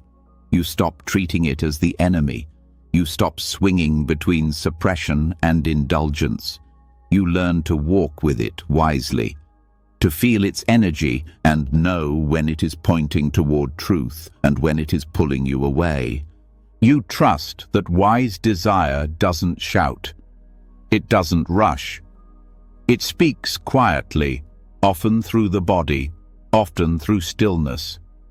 It doesn't offer guarantees, but it offers alignment. And that is worth more than any fleeting reward. Let this understanding stay with you. Let it shape your choices, not through fear, but through care. Let it teach you that you don't need to chase what you already carry. Let it remind you that you are not the hunger. You are the space that sees it clearly. From that space, all things become possible. Without force, without grasping.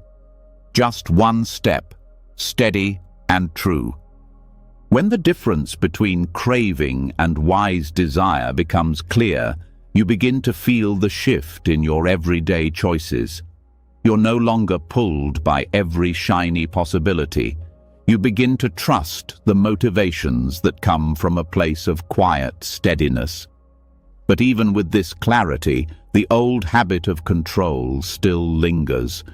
You might no longer chase goals out of desperation, but a more subtle tension can remain. A desire for things to turn out the way you planned. This fixation on outcome is often disguised. It hides in good intentions. It wears the mask of responsibility, preparation, even love, but its energy is rigid, anxious, and unforgiving, and unless you see it, it continues to shape your actions. This is where mindfulness becomes essential, not just mindfulness of breath or body, but mindfulness of outcome fixation. The ability to notice in real time when your mind shifts from presence to pressure, when your attention leaves the process and moves into grasping for results. This habit is rarely loud. It starts as a tightening in the chest, a flicker of impatience, a subtle story that says, "This needs to work." And if you're not watching, it takes over. Outcome fixation does not only appear in moments of failure or doubt, it can show up even when things are going well. The mind jumps ahead. It begins to script what should happen next. It loses trust in the moment. And the problem isn't that you care, it's that you start to attach your peace to a specific version of how life should unfold. That attachment, even when small, starts to distort your presence. Mindfulness helps you interrupt this before it turns into force. It gives you a pause, a breath, a space between feeling and reaction. You begin to notice when your body tenses before a conversation, when your thoughts begin running toward future outcomes instead of staying grounded in action. This kind of awareness is not analytical, it's experiential. You learn to recognize the shift by how it feels, not by thinking about it.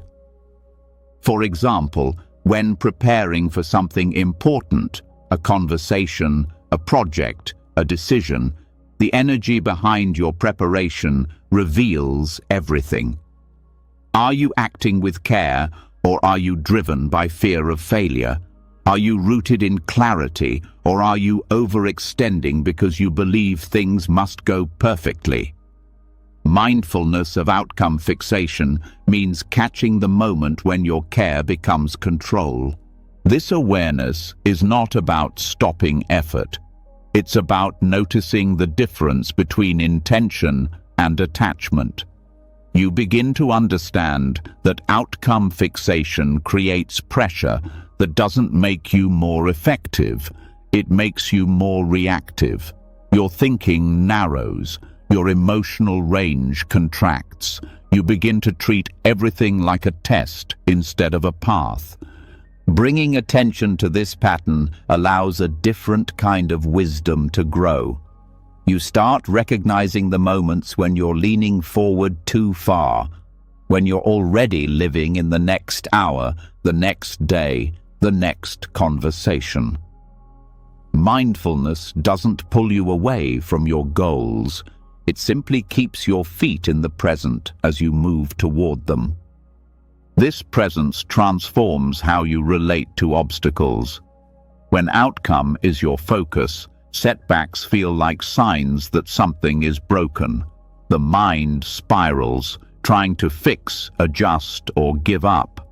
But when you are mindful of the pattern, you begin to respond instead of react. You allow the situation to teach you something instead of confirming your fears. This subtle mindfulness also reveals how often you argue with reality.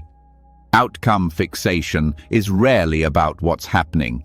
It's about what you think should be happening instead. You compare the present to a mental script, and when they don't match, tension arises. You begin to push against the moment, trying to change it instead of understand it. But mindfulness invites a shift, not into passivity, but into cooperation with what is real. You stop assuming that control is the same as care. You stop confusing surrender with indifference. You begin to see that letting go of outcome doesn't mean letting go of responsibility. It means showing up fully without trying to shape what happens next to fit your expectations. This opens the door to a more honest kind of action. You ask, what is needed here, instead of, how do I make this go my way? You become more flexible, more responsive, more capable of adapting when things shift, not because you don't care, but because you're no longer attached to a single version of success. One of the clearest signs of outcome fixation is urgency.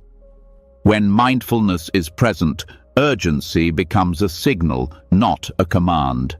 You feel the pressure, but you don't let it drive you. You pause, you breathe, you examine what's underneath the push. Often you'll find fear of failure, rejection, embarrassment. And just seeing that gives you space. You realize you don't have to obey every inner demand. This kind of awareness builds emotional intelligence. You begin to see how your inner world responds to expectation. You notice when you're trying to protect an identity, when you're chasing approval, when you're avoiding disappointment. And instead of being pulled by those forces, you begin to meet them. You see the story before it becomes your behavior. Mindfulness of outcome fixation also shows up in communication. When you speak only to be understood or only to get agreement, you miss the moment. You shape your words to manage how you're received. But when you speak from presence, you say what's true, even if the outcome is uncertain. This doesn't mean being careless, it means being real. You begin to trust the quality of your expression more than the result it produces. In relationships, this changes everything. So much conflict arises not from what's said, but from the unspoken demand that things go a certain way, that the other person responds just how you hoped. But people don't follow your internal script, and when you let that go, you begin to listen differently. You stop trying to steer the conversation. You begin to hear what's actually being said. This doesn't mean you abandon your needs. It means you express them without manipulating. You stop speaking in ways that are designed to avoid discomfort. You start being honest, even when the outcome is uncertain. And that honesty builds deeper trust, both with yourself and with others. Mindfulness of outcome fixation also frees you from perfectionism. The belief that everything must unfold without flaw is a form of control. It paralyzes action. It shrinks your creativity. But when you see that the desire for perfection is rooted in fear, you can begin to act anyway. You let your work be good enough. You let your growth be messy. You give yourself room to learn. This kind of space allows you to take risks. You begin to move not because success is guaranteed, but because the action feels true. You detach from the fantasy that every step must be justified by a specific result. You begin to understand that some actions are right even if they don't lead where you thought they would. Over time, this becomes a habit, a new pattern. You move with intention, but without clutching. You care deeply, but you don't collapse when life unfolds differently. You hold your goals lightly. You trust your effort without demanding certainty. This trust grows with practice. It's built by returning to the present again and again, noticing when your mind rushes into the future, gently pulling it back, noticing the urge to control, choosing presence instead. This is not something you perfect, it's something you live, moment by moment. You begin to feel the difference in your body. The tension of forcing softens, the tightness around your expectations releases, your breath deepens. You're no longer bracing for impact. You're available to life, not just the life you wanted, but the life that's actually happening. Let this awareness continue. Let it grow into your smallest decisions and your biggest questions. Let it shape your way of listening, of speaking, of planning. Let it guide you not into passivity, but into a deeper kind of clarity, one that does not depend on control to feel safe. Because true freedom isn't found in things turning out the way you want. It's found in knowing that you can meet life fully, even when they don't. And that begins with the simple, powerful act of noticing, before the next step is taken. Even as mindfulness sharpens your awareness of control and the fixation on outcomes loosens its grip, something deeper remains underneath. It is the most persistent force behind urgency, perfectionism, and resistance to change. It hides in the background of nearly every grasping impulse.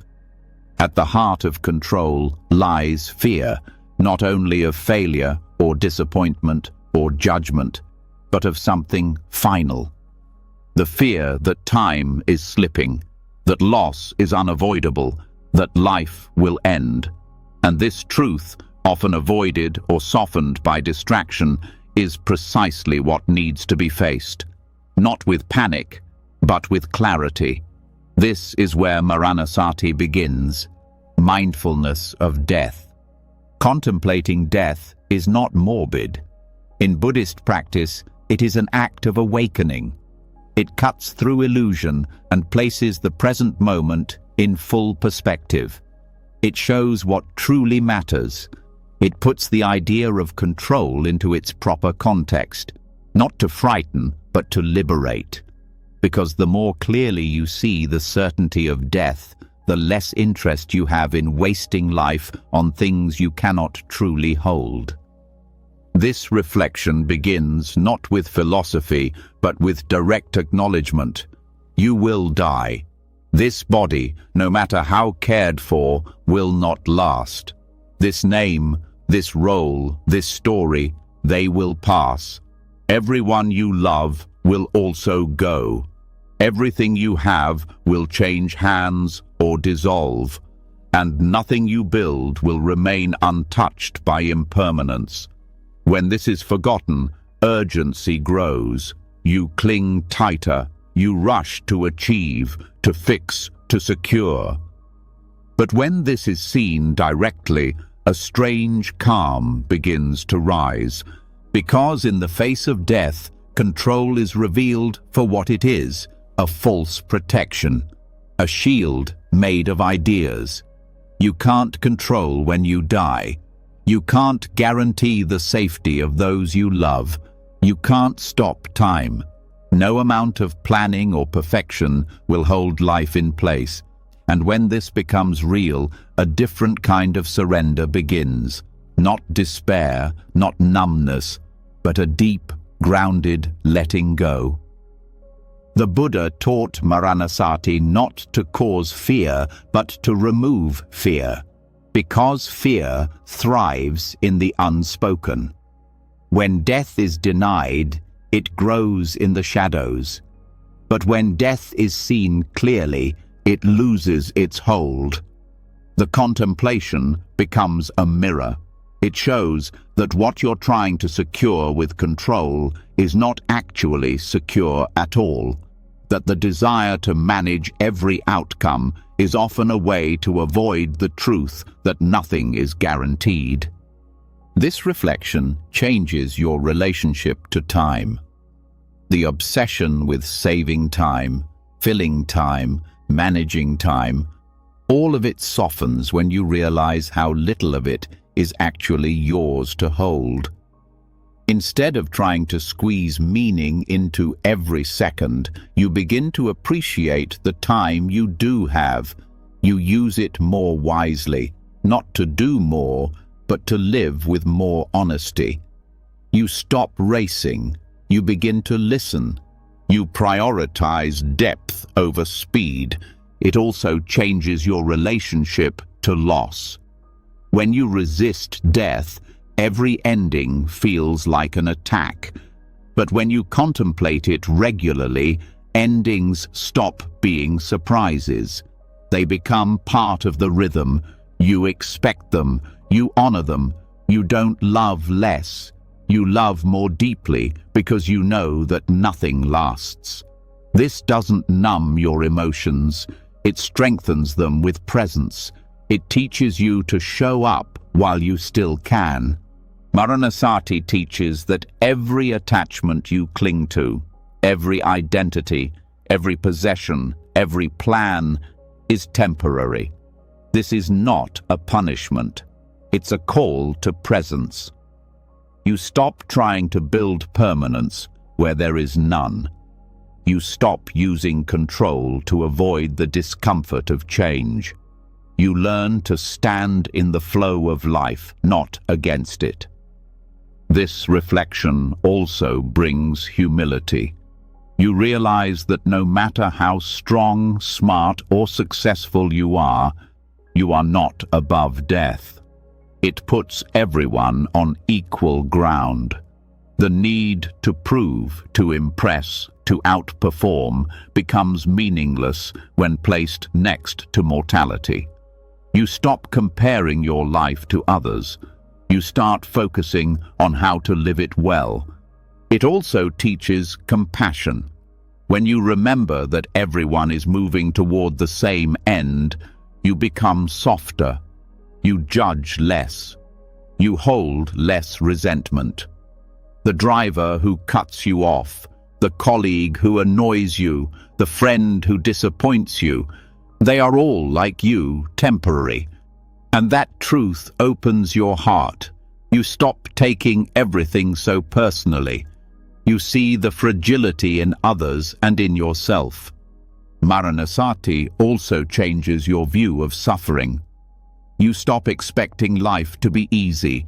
You stop hoping that control will remove pain. Instead, you begin to ask how to meet pain with clarity, how to suffer wisely without adding extra layers of resistance. You begin to understand that avoiding suffering is not the path. Facing it with presence is. This practice sharpens your priorities. It reveals what is noise and what is essential.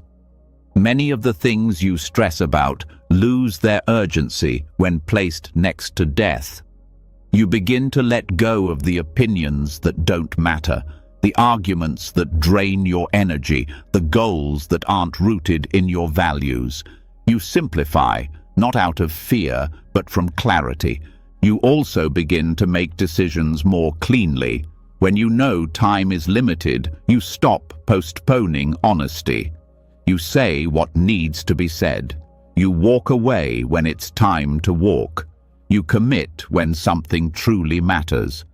You stop delaying your own life out of indecision or fear of being wrong. This awareness brings freedom, because death ends control, but it also ends the illusion that you must have everything figured out. You realize you don't need to be perfect, you just need to be real. You stop hiding, you start showing up more fully, not for others, but because you've stopped believing you have unlimited time to be someone else. Maranasati is not a call to pessimism.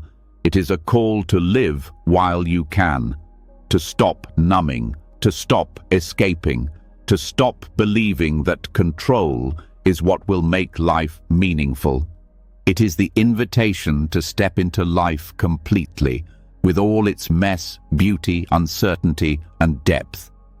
This reflection deepens gratitude, not the kind you write down as a task, but the kind that flows naturally when you realize this moment will not return. You become grateful for things you used to ignore, a breath, a smile, a quiet hour. You no longer need life to be perfect, you just need to be awake for it. And perhaps most importantly, Maranasati helps you prepare, not for the moment of death itself, but for the moments leading to it. It teaches you how to live in such a way that when the end does come, you are not filled with regret, that you lived honestly, that you showed up, that you let go when it was time to let go. When practiced deeply, this contemplation removes urgency. You stop hurrying toward success. You stop trying to grasp every opportunity. You trust that what matters will come. You become more patient, more kind, more willing to wait and watch life unfold without interference. You also become more courageous, because when death is no longer avoided, you become braver in your choices. You take risks that matter. You speak truths that liberate. You no longer wait for perfect timing because you know the only time is now. This courage is quiet. It's not about dramatic acts. It's about integrity. It's about saying yes to what is real and saying no to what isn't.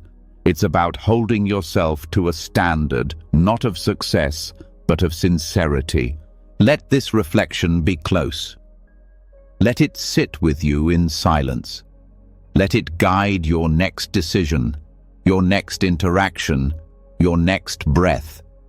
Not with heaviness, but with depth.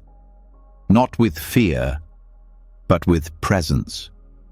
Because in remembering that life ends, you remember how to live, not in control, not in rush, but in reverence, fully, truthfully, and awake. When you come face to face with the truth of your own impermanence, something begins to shift. You stop pretending that control is protection. You stop filling your time with tasks that only hide your fear of loss. You start asking deeper questions. You begin to listen more carefully to the life around you and notice how little of it was ever fully in your hands. From this awareness, another truth begins to reveal itself, one that further softens the illusion of independence and challenges one of the most praised stories in modern life, the idea of being self-made. The belief that success is created by sheer personal willpower through strength, discipline, and intelligence alone is deeply embedded in many cultures. It's used to define worth, to assign praise or blame, to determine who is deserving. But in the light of Paticca Samuppada, the principle of dependent origination, this story falls apart. Not because effort doesn't matter, but because no action, no result, and no person stands alone. According to this teaching, everything arises based on causes and conditions. Nothing appears by itself. Nothing lasts by itself.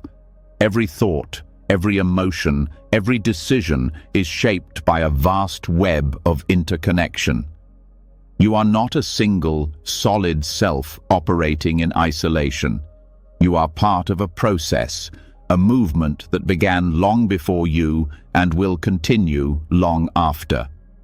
This truth is not just philosophical, it's visible in your daily life. Think of a meal. The food on your plate exists because of the farmer, the soil, the rain, the transport system, the store, the people who harvested, cleaned, sold, or prepared it. Even a simple bite contains layers of unseen support. And this same network of support exists behind your successes, behind your education, your skills, your health, your access to tools, your environment, and every person who influenced your growth. Dependent origination teaches that nothing arises independently. Not a tree, not a thought, not a person's success. When you look at any achievement, your own or someone else's, and trace it back, you find conditions: family, teachers, timing, opportunity, health, and sometimes even luck. These aren't excuses. They're reality. They don't erase effort. They put it in context. This awareness dismantles arrogance. It shows that personal effort is real but not absolute. That the ground you walk on was prepared by many others, some known, some unknown. That behind every decision you make are layers of conditioning, environment, genetics, culture, and circumstance. And rather than take away your power, this recognition brings humility and gratitude. It also softens self-blame. When things don't go your way, it's easy to spiral into harshness, to believe that you failed because you're not enough. But dependent origination reminds you that outcomes are not entirely personal. Many things shape a result. Some you can influence, some you cannot. This doesn't free you from responsibility. It frees you from unrealistic expectations. This truth also changes how you relate to others. If you believe in the myth of being self-made, it's easy to look down on people who struggle, to assume they simply didn't try hard enough. But when you understand interdependence, you see that struggles often reflect missing conditions: safety, support, stability, opportunity. You stop seeing success and failure as moral judgments. You start seeing the full picture. This view encourages generosity. Because you realize how much you've received, you feel moved to pass it on, not from guilt, but from understanding. You don't just help others out of charity. You do it out of recognition that you are not separate. Their well-being is connected to yours. Their success helps create the conditions for a better world, one you also live in. This teaching also reshapes ambition. When you see yourself as part of a web, you stop trying to stand above it. You stop chasing individual glory at the expense of the whole. You begin to ask different questions, not just what can I build, but how can this effort benefit the system that holds me? Not just how far can I go, but what kind of world am I contributing to? In relationships, dependent origination invites deeper empathy. When someone reacts harshly or closes off, you pause. You consider what causes and conditions may have shaped their behavior. You don't excuse harm, but you stop assuming that everyone is acting from full freedom. You understand that healing requires more than insight. It requires a shift in the entire field of causes and conditions. This teaching also brings patience to personal growth. You no longer expect immediate transformation. You realize that change takes time, because conditions take time to shift. You become more forgiving of your patterns. You start asking, "What's missing here?" instead of "What's wrong with me?" This question opens doors. It invites curiosity and care instead of shame. Dependent origination invites you to think relationally, not in terms of isolated actions, but in systems. You begin to see how small changes ripple, how your choices affect the conditions around you, how your energy, words, and attention shape the field. You understand that your presence is never neutral. It either supports balance or feeds imbalance. This is why mindfulness matters, because when you are aware of your impact, you begin to act with more intention. You choose not only what benefits you, but what supports the health of the whole. You see that peace, kindness, and clarity are not just personal goals. They are contributions to the wider field of life. This truth also helps dissolve jealousy. When someone else succeeds, you don't assume it takes away from you. You understand that their success is not isolated. It came from conditions that are different from yours. And when those conditions are right, your own path will unfold. You don't need to compete. You need to tend to your ground. This teaching also encourages collaboration. The more you see how nothing arises alone, the more you value cooperation over competition. You stop trying to carry everything alone. You ask for help. You offer help. You recognize that progress often moves through relationship, not individual force. Even in spiritual practice, dependent origination brings clarity. You stop comparing your path to others. You understand that everyone's process is shaped by different causes, different habits, wounds, insights, and backgrounds. You stop rushing. You start focusing on what supports your growth now. You trust that with the right conditions, transformation will come. This also helps you let go of false pride. When others praise you, you accept it with grace, but you don't let it inflate your ego. You remember the people, the timing, the chances that helped you get here.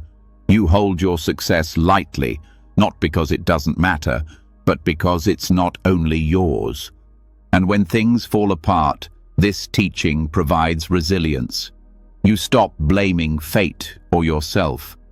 You ask what shifted in the conditions. You learn to respond, not just react. You understand that life is fluid, that endings are not failures. They are signals that new causes are needed. This view brings freedom from isolation. You stop carrying the burden of life as a solo project. You realize that asking for support is wise, not weak, that contributing to others is natural, not noble. You start to live in a way that acknowledges how deeply we belong to each other. Dependent origination is not just a concept to reflect on. It's a lens to live through. It reminds you that everything you do matters, not because you're the center of the universe, but because you're part of it. Every action supports or disrupts the field. Every choice either deepens harmony or strengthens confusion. Let this awareness shape the way you speak, work, rest, and relate. Let it remind you that no achievement is ever purely individual. Let it soften the pride that separates you and the shame that isolates you. Let it return you to humility, not the kind that makes you small, but the kind that makes you whole. because in the web of life, no one stands alone. And when you understand this, you no longer need to pretend that you got here by yourself. You begin to walk differently, more aware, more generous, more grounded. And from that place, real strength grows. As the illusion of separation fades and the myth of self-made success dissolves under the light of interdependence, something deeper becomes visible. You begin to see not just how things arise, but also how easily perception becomes distorted. Even when you recognize that nothing happens in isolation, the mind still holds onto preferences, clings to expectations, and compares what is happening to what it thinks should be. This subtle gap between what is real and what is wanted becomes a quiet source of tension, and it's here that the practice of right view becomes essential. Right view is the foundation of the Buddhist path. It's not about beliefs, it's about perception. It trains the mind to see clearly without the filter of craving or resistance, to stop twisting reality into a shape that feels more comfortable and to begin relating to it as it actually is. This shift is not passive. It doesn't mean accepting harm or giving up on change. It means working with what is true, not what is hoped for, imagined, or demanded. The mind is often trained to move toward what I want. Goals, relationships, experiences, even spiritual growth, they're all filtered through personal preference. But when that preference is mistaken for truth, clarity is lost. You begin to live in a world of stories, assumptions, and reactivity. You respond not to what is, but to what you wish was happening instead. And in doing so, you miss the life in front of you. Right view breaks this pattern. It invites stillness before reaction. It invites observation before judgment. It asks you to see causes and conditions, not just conclusions. When something difficult arises, the habitual mind labels it bad, wrong, unfair. But right view asks, what made this arise? What's actually happening beneath the label? This doesn't mean you suppress your feelings. It means you explore them with precision. Anger, sadness, joy, fear, all of it becomes material for understanding. You stop identifying with the emotion. You start witnessing it. You stop saying, this shouldn't be happening, and start asking, what is this teaching me? Right view also helps you detect the mind's tricks. It shows how desire distorts reality. When you want something badly, the mind exaggerates its value. It ignores the costs. It creates stories to justify getting it. The same happens with aversion. When you fear something, the mind magnifies its threat. It narrows your vision. But with right view, you begin to hold that desire or fear in awareness without immediately acting on it. You learn to see your thoughts about reality as different from reality itself. This view also challenges the way comparison arises. The mind often wants to measure how far ahead or behind you are, who has more or less, who is winning or failing. But these comparisons are based on a distorted lens. They ignore the complex web of causes that shape each person's life. They turn others into mirrors of your own insecurity. Right view helps you step back from this pattern and meet your path with attention, not judgment. It also brings steadiness when things change. Most suffering comes not from change itself, but from resisting it. Right view trains you to expect change, to understand that everything arises and passes based on conditions. It teaches you that nothing is fixed, not your identity, not your circumstances, not even your thoughts. You begin to trust that the truth of the moment is always shifting, and that your job is not to hold it in place, but to move with it wisely. This shift in perception also applies to your view of others. You stop reducing people to their behavior. You recognize that every action is shaped by unseen forces: trauma, fear, culture, upbringing. Right view doesn't justify harm, but it helps you see that people are not their worst moment. You respond with clarity, not punishment, with boundaries, not blame. It brings a new honesty to your spiritual path as well. You stop chasing peak experiences or idealized states. You begin to value grounded awareness. You stop thinking that insight must always feel profound. You start trusting the quiet knowing that grows over time. Right view reminds you that truth is not always dramatic. Often it's subtle, a soft shift in how you hold your experience. This view becomes especially important when navigating loss or failure. The mind wants to label these as proof that something has gone wrong. But with right view, you see that pain is not punishment. That discomfort is not the enemy. That failure is often the next condition in the path of growth. You learn to meet these moments without collapsing. You learn to respond without panic. Right view is not rigid. It adapts to context. It doesn't mean always being neutral or detached. Sometimes, right view means taking strong action. Sometimes it means stepping back. The key is not what you do, but whether your action is based on what's real. Are you seeing clearly or reacting blindly? Are you aligned with the truth of the situation or just avoiding discomfort? This clarity also changes how you approach goals. When you move from what I want to what is, your goals become expressions of truth, not escape plans. You stop trying to control every step. You focus on intention and effort, not obsession with results. You trust that your responsibility is to act with integrity, not to force the outcome.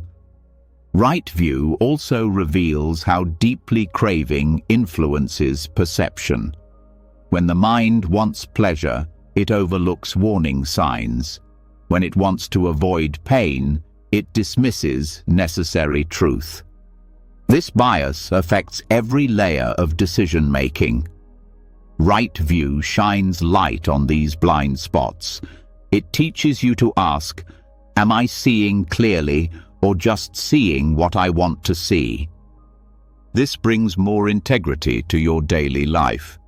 You stop making choices out of habit or fear. You begin to listen more carefully to your body, to others, to the moment. You trust your intuition more, not because it always gives you answers, but because it becomes rooted in clarity, not emotion. Over time, this practice transforms your inner landscape. You stop living in resistance. You stop needing things to always match your preferences. You begin to meet life with interest, not expectation. You stop trying to predict or manipulate the future. You start showing up for what's here. This doesn't mean becoming passive. Right view supports wise action, but it asks you to take action from reality, not fantasy.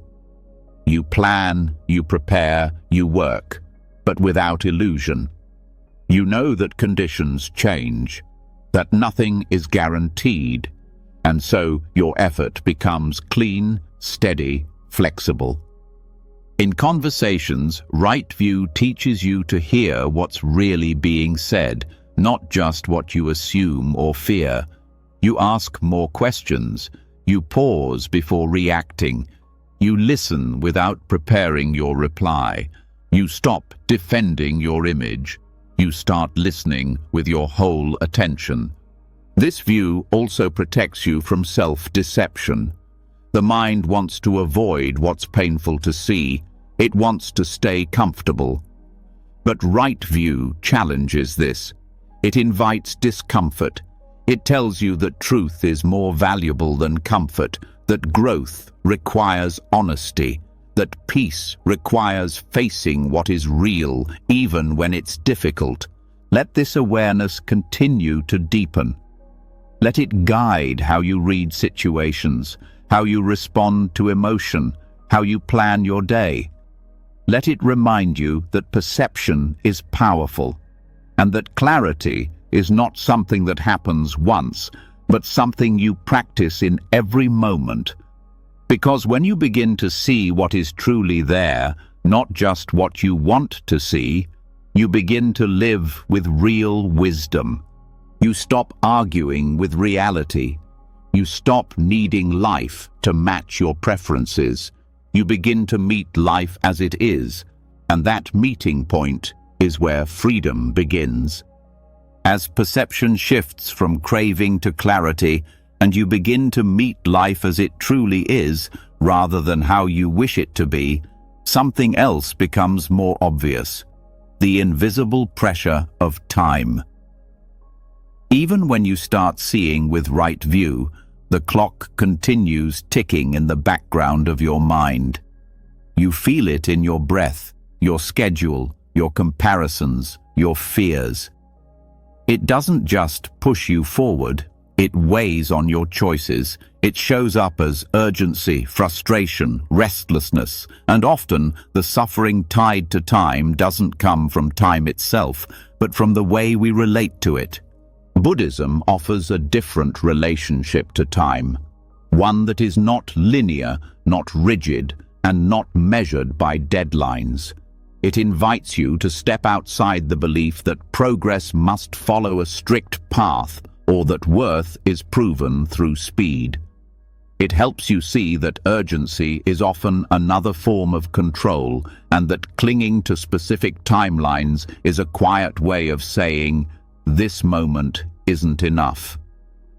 Letting go of time does not mean letting go of responsibility. It means releasing the anxiety that your life must unfold according to a mental schedule. It means understanding that spiritual growth, healing, creativity, love, none of these obey your preferred timing. They have their own rhythm. They unfold when the conditions are right, not when your calendar demands it. This perspective starts to shift how you view progress. In a linear mindset, progress is always forward. More is better. Faster is stronger. But in Buddhist insight, progress is circular, spiral, even still at times. Some of the most meaningful changes happen when nothing seems to be happening. Silence, pause, waiting. These are not delays. They are part of the process. When you cling to time, you rush. You move faster than your wisdom. You make decisions based on impatience, not alignment. You force conversations before they're ready. You push yourself toward goals that no longer serve you. This creates exhaustion, not from doing too much, but from constantly resisting the present. Letting go of time means dropping the inner stopwatch. It means no longer measuring your growth, your healing, your rest, your relationships against an imagined clock. It means trusting that things are always moving, even when you can't see the movement. That your pace is not wrong. That slowness is not failure. This view helps release the pressure of late blooming, the belief that by a certain age you should have achieved, become, proven something. That narrative is not rooted in truth. It is a cultural story, one that often ignores your actual life experience. Letting go of time means letting yourself bloom when the conditions are finally right, not when the world tells you to. It also frees you from comparing timelines with others. Every person's path is shaped by different causes and conditions. No two lives are meant to unfold the same way. The idea that someone is ahead or behind is an illusion. You begin to understand that being where you are is not a problem. It's your starting point, and it's enough. This shift allows you to make peace with delay. Waiting is no longer an obstacle. It becomes part of the unfolding. You begin to listen more carefully during pauses. You stop trying to fill every moment. You learn to rest in the in-between, to trust that sometimes nothing happening on the outside means deep integration is happening within, even in daily tasks. Letting go of time changes the energy behind what you do. You start cooking, writing, working, relating, not to check things off a list, but to engage fully. Time slows, not because the clock stops, but because your attention deepens. You experience more of life in each moment. This practice softens your fear of aging. The idea that life diminishes with time begins to dissolve. You stop rushing to stay young, relevant, or impressive. You begin to value presence over appearance, depth over speed. You realize that wisdom doesn't follow a linear path, that some things can only be understood with time, and that the process itself is the teacher. It also helps you face uncertainty.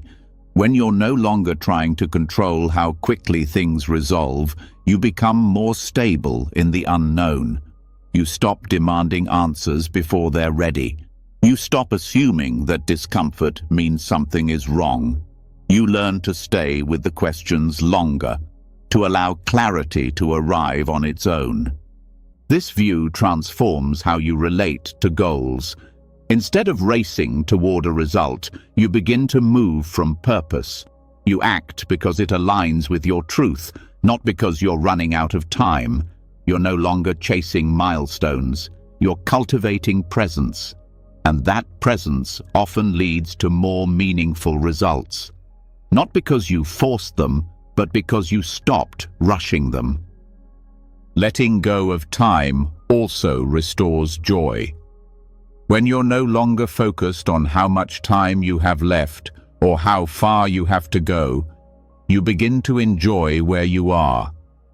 You notice the small moments, the sound of leaves, the way your breath feels, the light through a window. These moments don't look like progress, but they are what a full life is made of. In relationships, this softens expectations. You stop needing people to grow or change on your schedule. You begin to accept others where they are. You stop pushing connection before it's ready. You let people take their own path, just as you take yours. This doesn't mean you wait forever. It means you stop forcing. You learn the timing of trust. This view also changes your inner dialogue. You speak to yourself with more patience. You stop saying, "I should be further along." You begin to ask, "What is this moment asking of me?" You stop measuring your worth by speed or achievement. You begin to honor your own rhythm, and that respect becomes the ground for growth. Letting go of time helps you accept impermanence with more ease. You stop fighting the fact that all things end. Instead, you allow endings to shape your presence.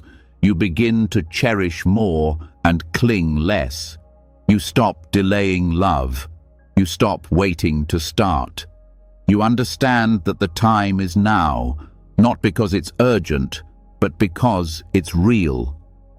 This does not mean you live without structure.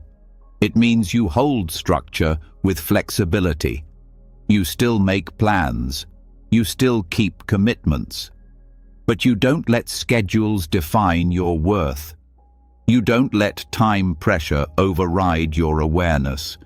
You allow the flow of life to inform your timing, not just your to-do list. In spiritual practice, this brings depth.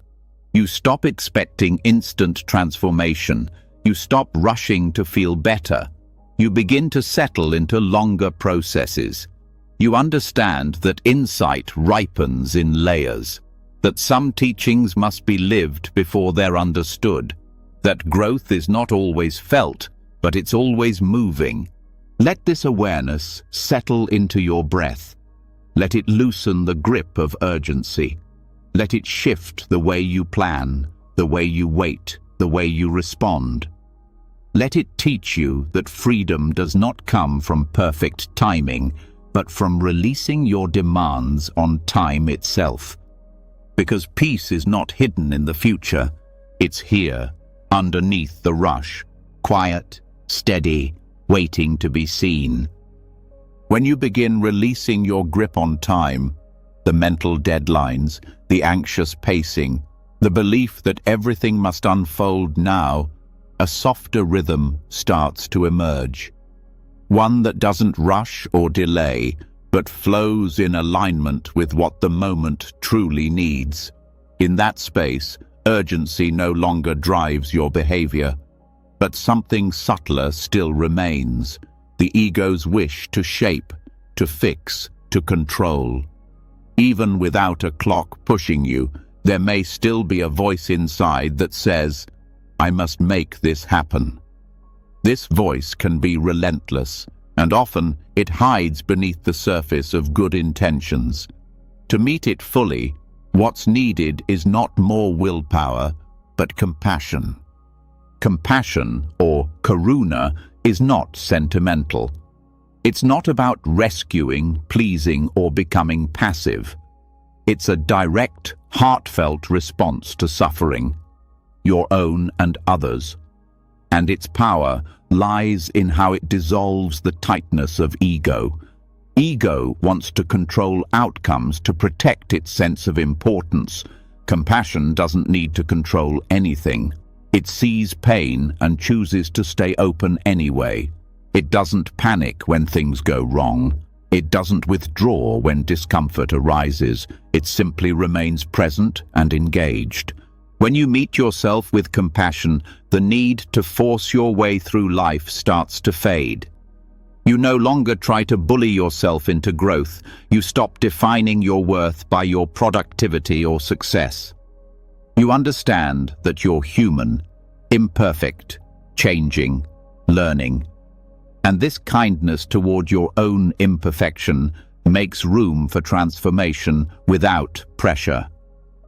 The ego, at its root, fears being powerless. It fears failure, rejection, and loss. So it reacts by trying to dominate. It creates rigid goals, expectations, identities. It builds strategies for being right, being seen, being in control. But compassion allows you to turn toward these fears without judgment. It allows you to say, "This hurts, this is hard, but I don't need to fix or prove anything right now. I can simply be here." This internal shift makes your outer actions less reactive. You begin to act from care, not from defense. You speak with understanding, not just with the goal of being understood. You choose what's helpful, not what's most impressive. And because you're no longer obsessed with control, you become more effective. You listen more deeply. You respond more wisely. You give others space to be human too. Compassion also helps dissolve the habit of perfectionism. When ego leads, there's a constant pressure to get things exactly right. Every mistake becomes a threat to your image. But compassion sees mistakes as part of the learning process. It doesn't excuse harm. It simply recognizes that growth involves stumbling. This recognition doesn't make you careless. It makes you more patient and courageous. In relationships, compassion softens the impulse to control how others see you. It allows you to be honest without managing their response. You become more real, You let go of the need to impress or please. And this authenticity builds trust. People can feel when you're not performing. They can feel when your care is genuine. Compassion also prevents burnout. When you act from ego, your energy becomes strained. You try to carry everything alone. You believe that letting go means weakness. But when compassion guides you, you start to notice your limits. You rest without guilt. You say no without shame. You begin to trust that your worth doesn't come from endless doing. It comes from your presence, your sincerity, your ability to care without controlling. This shift changes how you view challenges. The ego wants to fix problems quickly to avoid discomfort. Compassion stays longer. It asks deeper questions. It doesn't rush to solve. It listens. And often, this patient presence reveals insights that force could never reach. You begin to understand that not all suffering needs to be removed right away. Some of it needs to be witnessed. When you meet others with compassion, their defensiveness often softens. Control creates resistance. Compassion creates connection. It says, "I see your pain, and I don't need to change you to be okay." This space allows for real transformation, not because you forced it, but because you stopped demanding it. Even in leadership or influence, compassion brings balance. Without it, power can become manipulation. You start to see people as means to an end, but compassion brings you back to service. You lead not to control outcomes, but to support growth. You stop managing people through fear or pressure. You create environments where truth can emerge. Compassion also reduces inner conflict. So much of the ego's tension comes from resisting your own emotions. When you feel anxious, you try to suppress it. When you're tired, you push through it. When you're angry, you judge yourself. But compassion welcomes these states. It doesn't indulge them. It simply holds them without rejection. And in that holding, they begin to shift. This inner peace makes it easier to let go of certainty. The ego wants to know exactly how everything will turn out. Compassion says, even if I don't know, I can still care. I can still act. It allows you to show up in the unknown without needing to control it. It brings courage, not the kind that forces, but the kind that stays present. In spiritual practice, compassion dissolves spiritual ambition. The desire to be more advanced, more peaceful, more enlightened. It can become another ego trap. But Karuna reminds you that the path isn't about becoming superior. It's about becoming more available to the suffering around you, more real, more present, less divided. This quality also helps you face injustice with clarity. Compassion doesn't mean passive acceptance of harm. It means responding without hatred. It means taking action rooted in care, not blame. It means using your voice, your body, your resources, not to punish, but to heal. Compassion is not soft. It's strong, steady, unshaken by outcome. Even in moments of failure, compassion stays. It doesn't abandon you when things fall apart. It reminds you that your value does not disappear with your plans, that your heart can stay open even in disappointment. This is how resilience is born, not from pushing through, but from softening into what's here without self-attack. Compassion toward yourself is what makes compassion for others sustainable. When you don't punish your own limits, you don't resent others for theirs. You become less reactive, less critical. You see people as mirrors, not enemies. You stop taking things so personally. You begin to understand that everyone is carrying something unseen. Let compassion shape your day. Let it guide your decisions, your tone, your plans. Let it replace force with care, tension with warmth. Not because things will go perfectly, but because you're no longer trying to dominate reality. You're learning how to meet it with presence, with honesty, with a heart that no longer needs to control in order to feel safe. In that heart, there is room for everything, for growth, for failure, for joy, for grief, for letting go. And in that letting go, the ego's grip weakens, not through resistance, but through kindness. Because what the ego tries to fix with control, compassion begins to heal with presence. And from that healing, your actions change, not because you've forced them, but because you've allowed them to arise from something deeper, something softer, something true. When compassion begins to take the place of control, you stop needing to shape every moment with pressure. You soften in the presence of difficulty. You allow space for yourself and others to unfold. The urge to dominate slowly gives way to curiosity, to care. But even compassion, when stretched too thin by constant motion, can become strained. There comes a point when even the most sincere presence needs rest, not to escape, but to reset. This is the wisdom behind stepping back, not as retreat in fear, but as retreat in strength. A sacred pause where growth is not pushed, but permitted. In Buddhist practice, this is deeply understood. Monks and practitioners throughout history have stepped away from the world not because they rejected it, but because they knew something essential happens in silence, in stillness, in separation from the noise of constant doing. This isn't isolation for the sake of escape. It's space for clarity to surface, a chance to listen without interruption.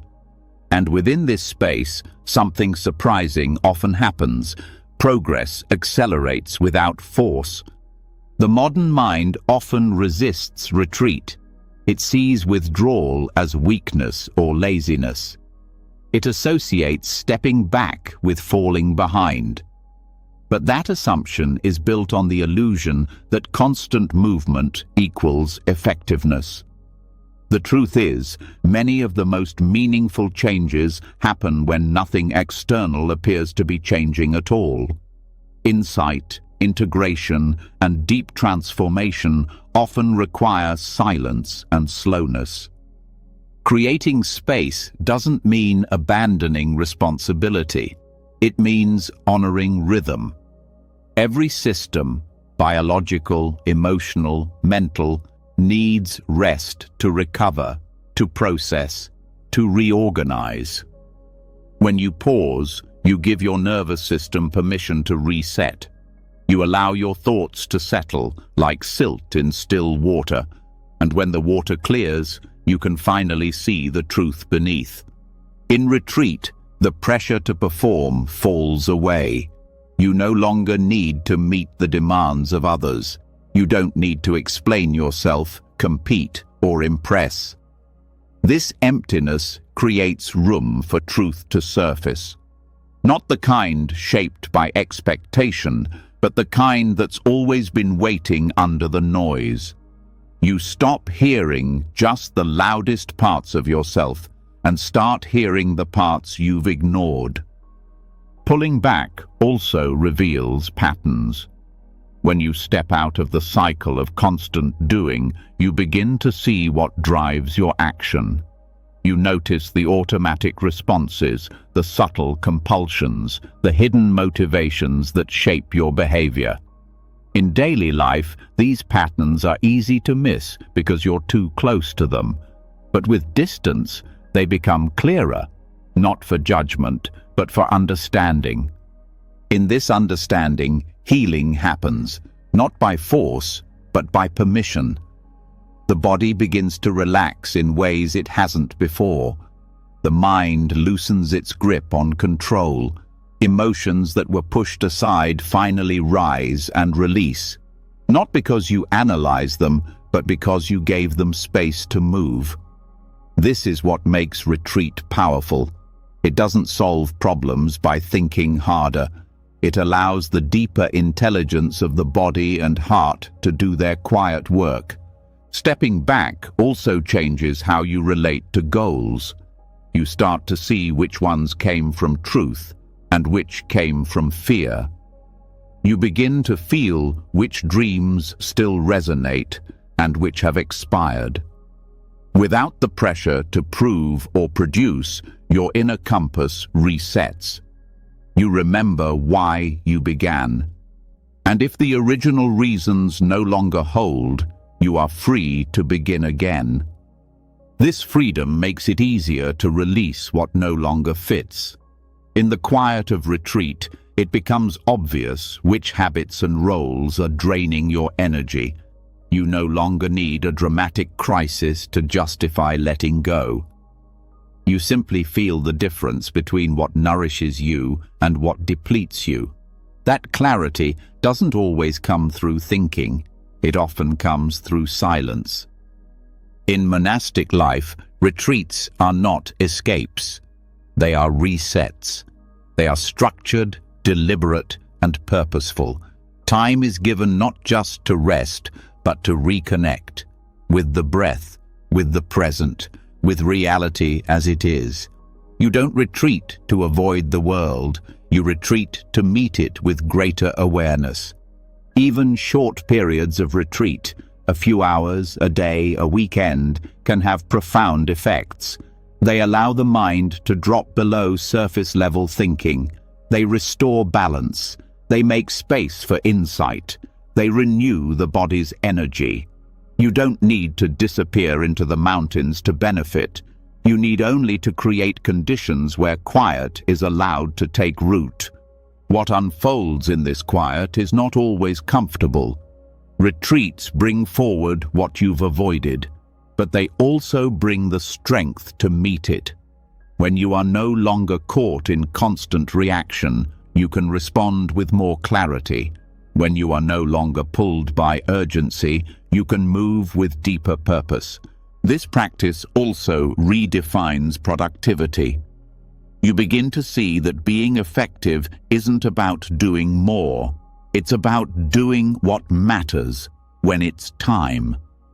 And to know what matters, you must be quiet long enough to hear your own truth. Retreat gives you that opportunity. It reminds you that inner wisdom is not missing. It's just crowded out by noise. In this space, the ego's narrative starts to fade.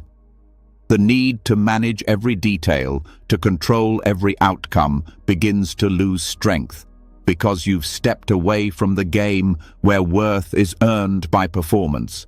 And in that pause, you realize that your value isn't based on output. It never was. This realization doesn't make you passive, it makes you free. When you return from retreat, even a brief one, the world hasn't changed, but your relationship to it has. You respond more deliberately. You make fewer decisions from panic. You say yes with clarity and no with kindness. You are less reactive, more centered, more whole, not because you added something new, but because you remembered what was already there. Retreat also teaches you to be alone without loneliness. You begin to feel the richness of your own company. You stop needing constant input or interaction. You learn how to listen inwardly.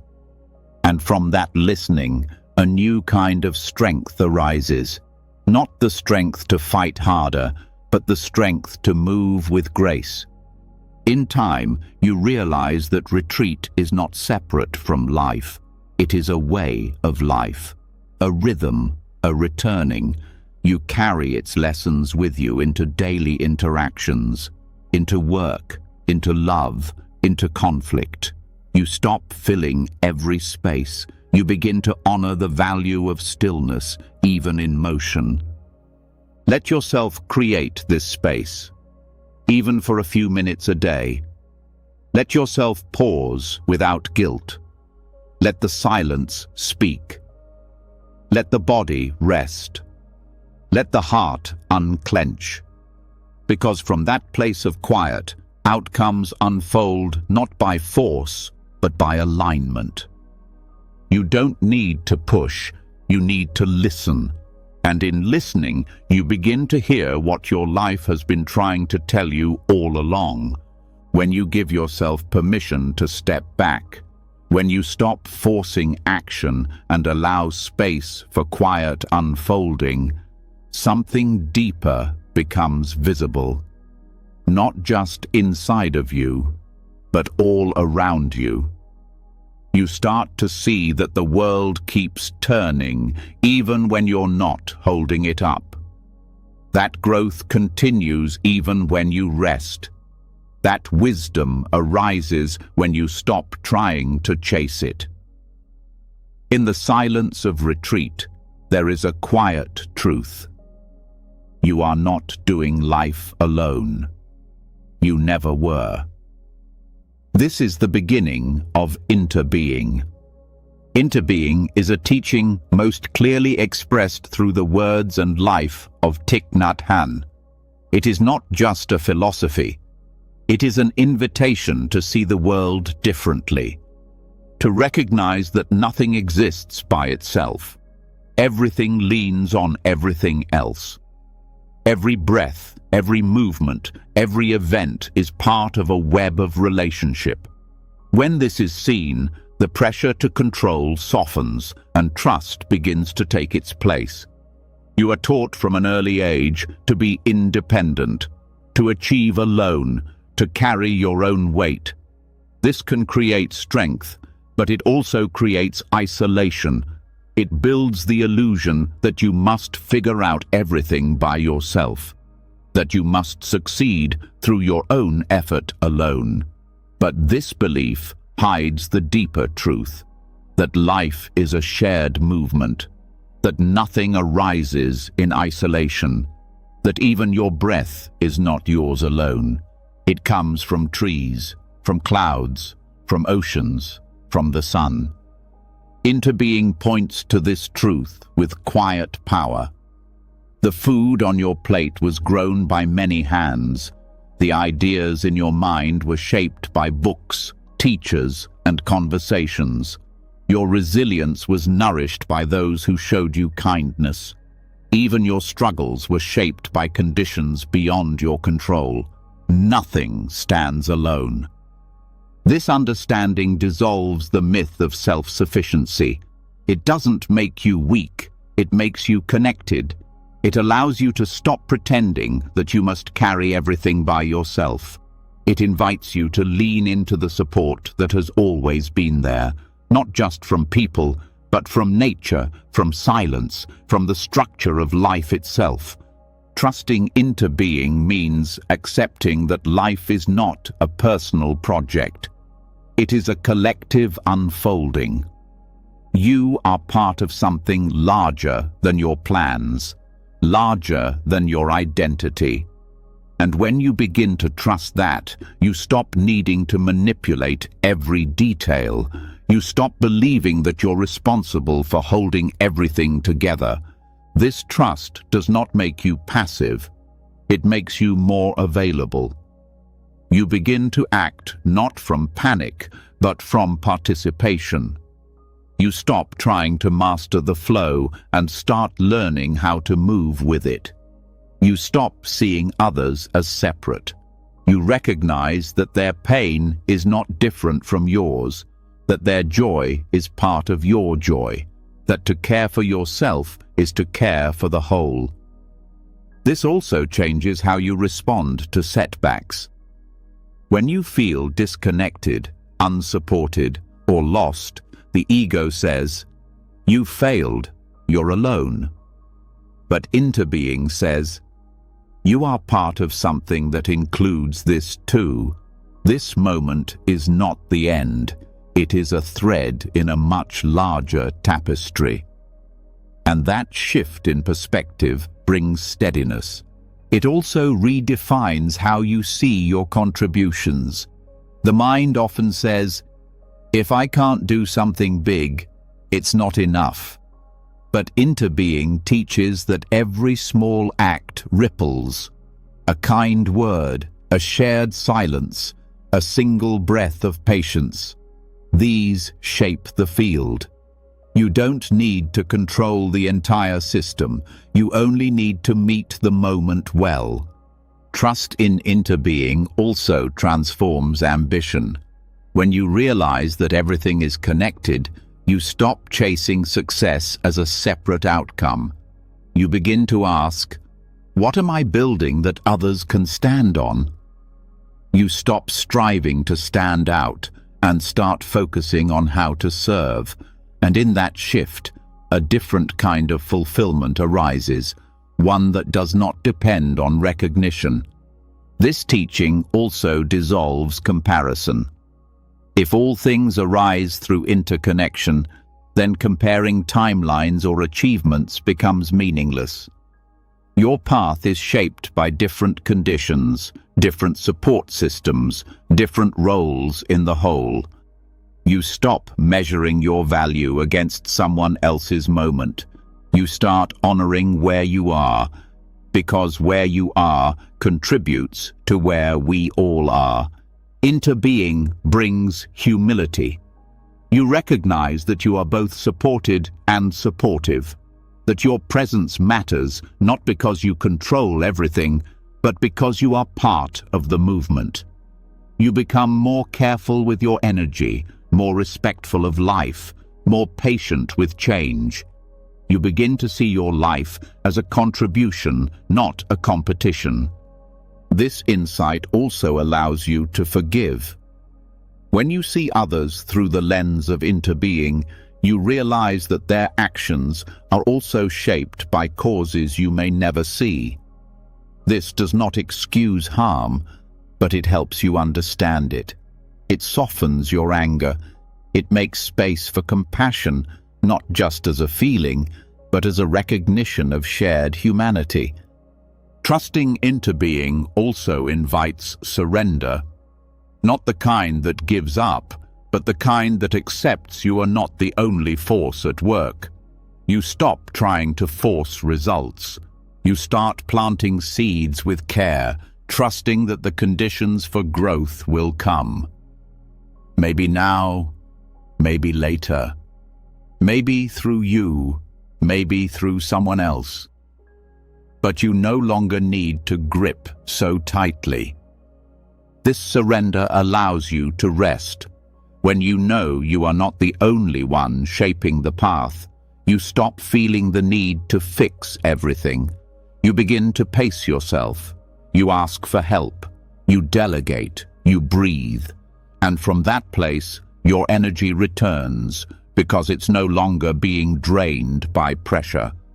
This trust also reveals the sacredness of ordinary moments. When you are not rushing toward the next result, you begin to see the beauty in what's already here. A sip of tea, the wind through leaves, the kindness in a stranger's eyes. These moments are not distractions, they are life. They are reminders that you are not outside of the world. You are woven into it. Even in grief, interbeing offers comfort. The people you love are never truly lost. Their influence lives in your gestures, your words, your presence.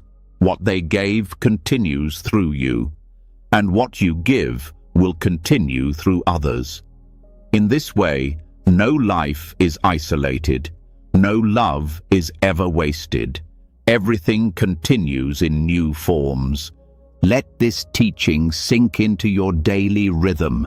Let it shape how you speak, how you plan, how you rest. Let it soften the voice that says you must do it all alone. Let it remind you that you are held by the sky, the earth, the breath, the people who care for you, the moments that guide you forward. You don't need to be in charge of everything.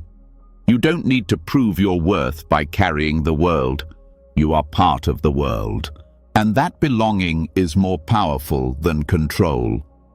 When you begin to trust the truth of interbeing, the pressure to control, to isolate, to do it all yourself starts to dissolve.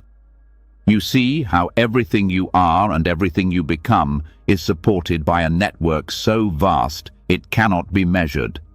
You stop pretending that your worth comes from standing apart. You start to feel the deep freedom of being part of something greater. But even within this web of connection, there still exists a force that keeps pulling. The mind's tendency to reach, grasp, accumulate, hold. The belief that having more, achieving more, or being more will finally make you enough. And this is where the path of renunciation becomes not a retreat from life, but a return to it. Renunciation, or nekkhamma, is often misunderstood. To many it sounds like loss, giving things up, turning away from joy, living in restriction. But in the Buddhist path, renunciation is not about punishment or deprivation. It is about letting go of what binds you so that you can live with more space, more clarity, more truth. It is not about less life. It is about more freedom within life. This kind of letting go is not forced. It is chosen. It doesn't come from fear or shame. It comes from seeing clearly. You begin to recognize the habits and desires that do not lead to peace. You feel their weight. You notice how certain patterns of grasping leave you more exhausted than fulfilled, and eventually the release becomes obvious. Not because someone tells you to give something up, but because you no longer want to carry what drains your spirit.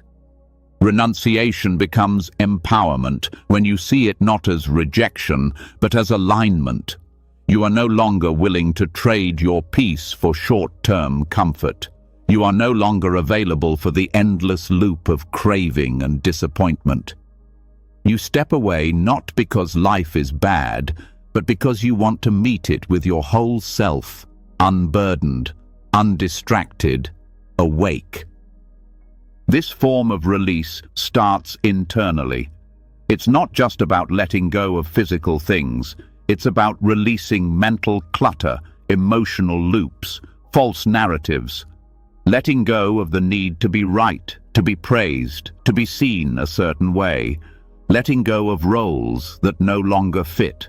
Letting go of the story that you need to prove your worth by constantly achieving.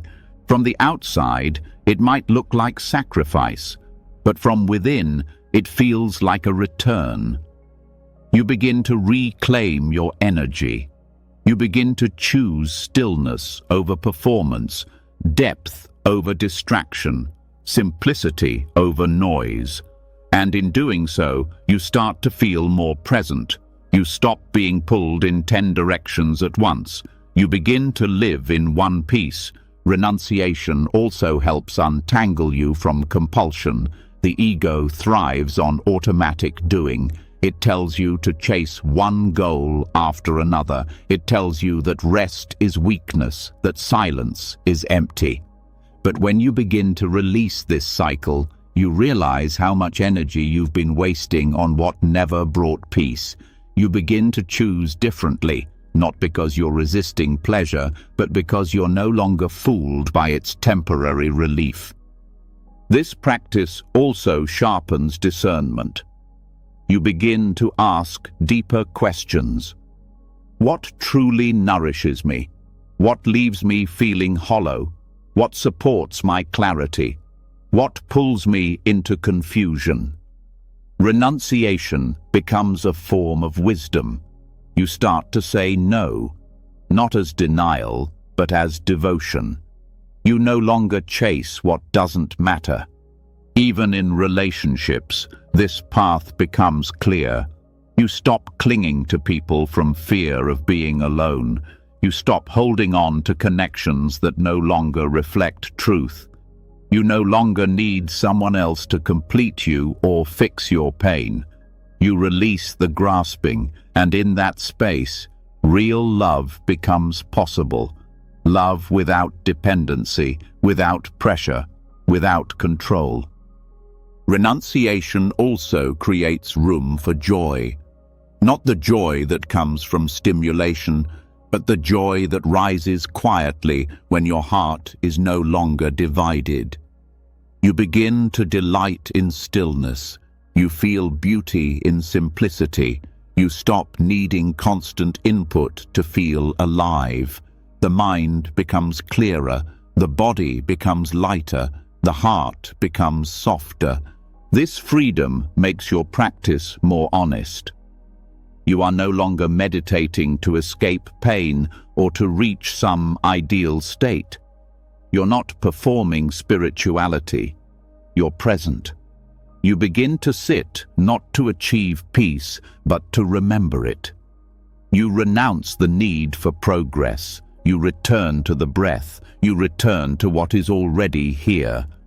This doesn't mean you walk away from the world. It means you meet it differently. You work, you serve, you love, but without being entangled. You stop needing things to go your way. You stop holding on to what is already passing. You stop forcing outcomes. And in that release, your actions become more powerful. Not because you're doing more, but because you're doing what is needed, nothing extra. Renunciation also protects your time. You begin to see how many hours are lost in unconscious habits, scrolling, consuming, comparing, distracting.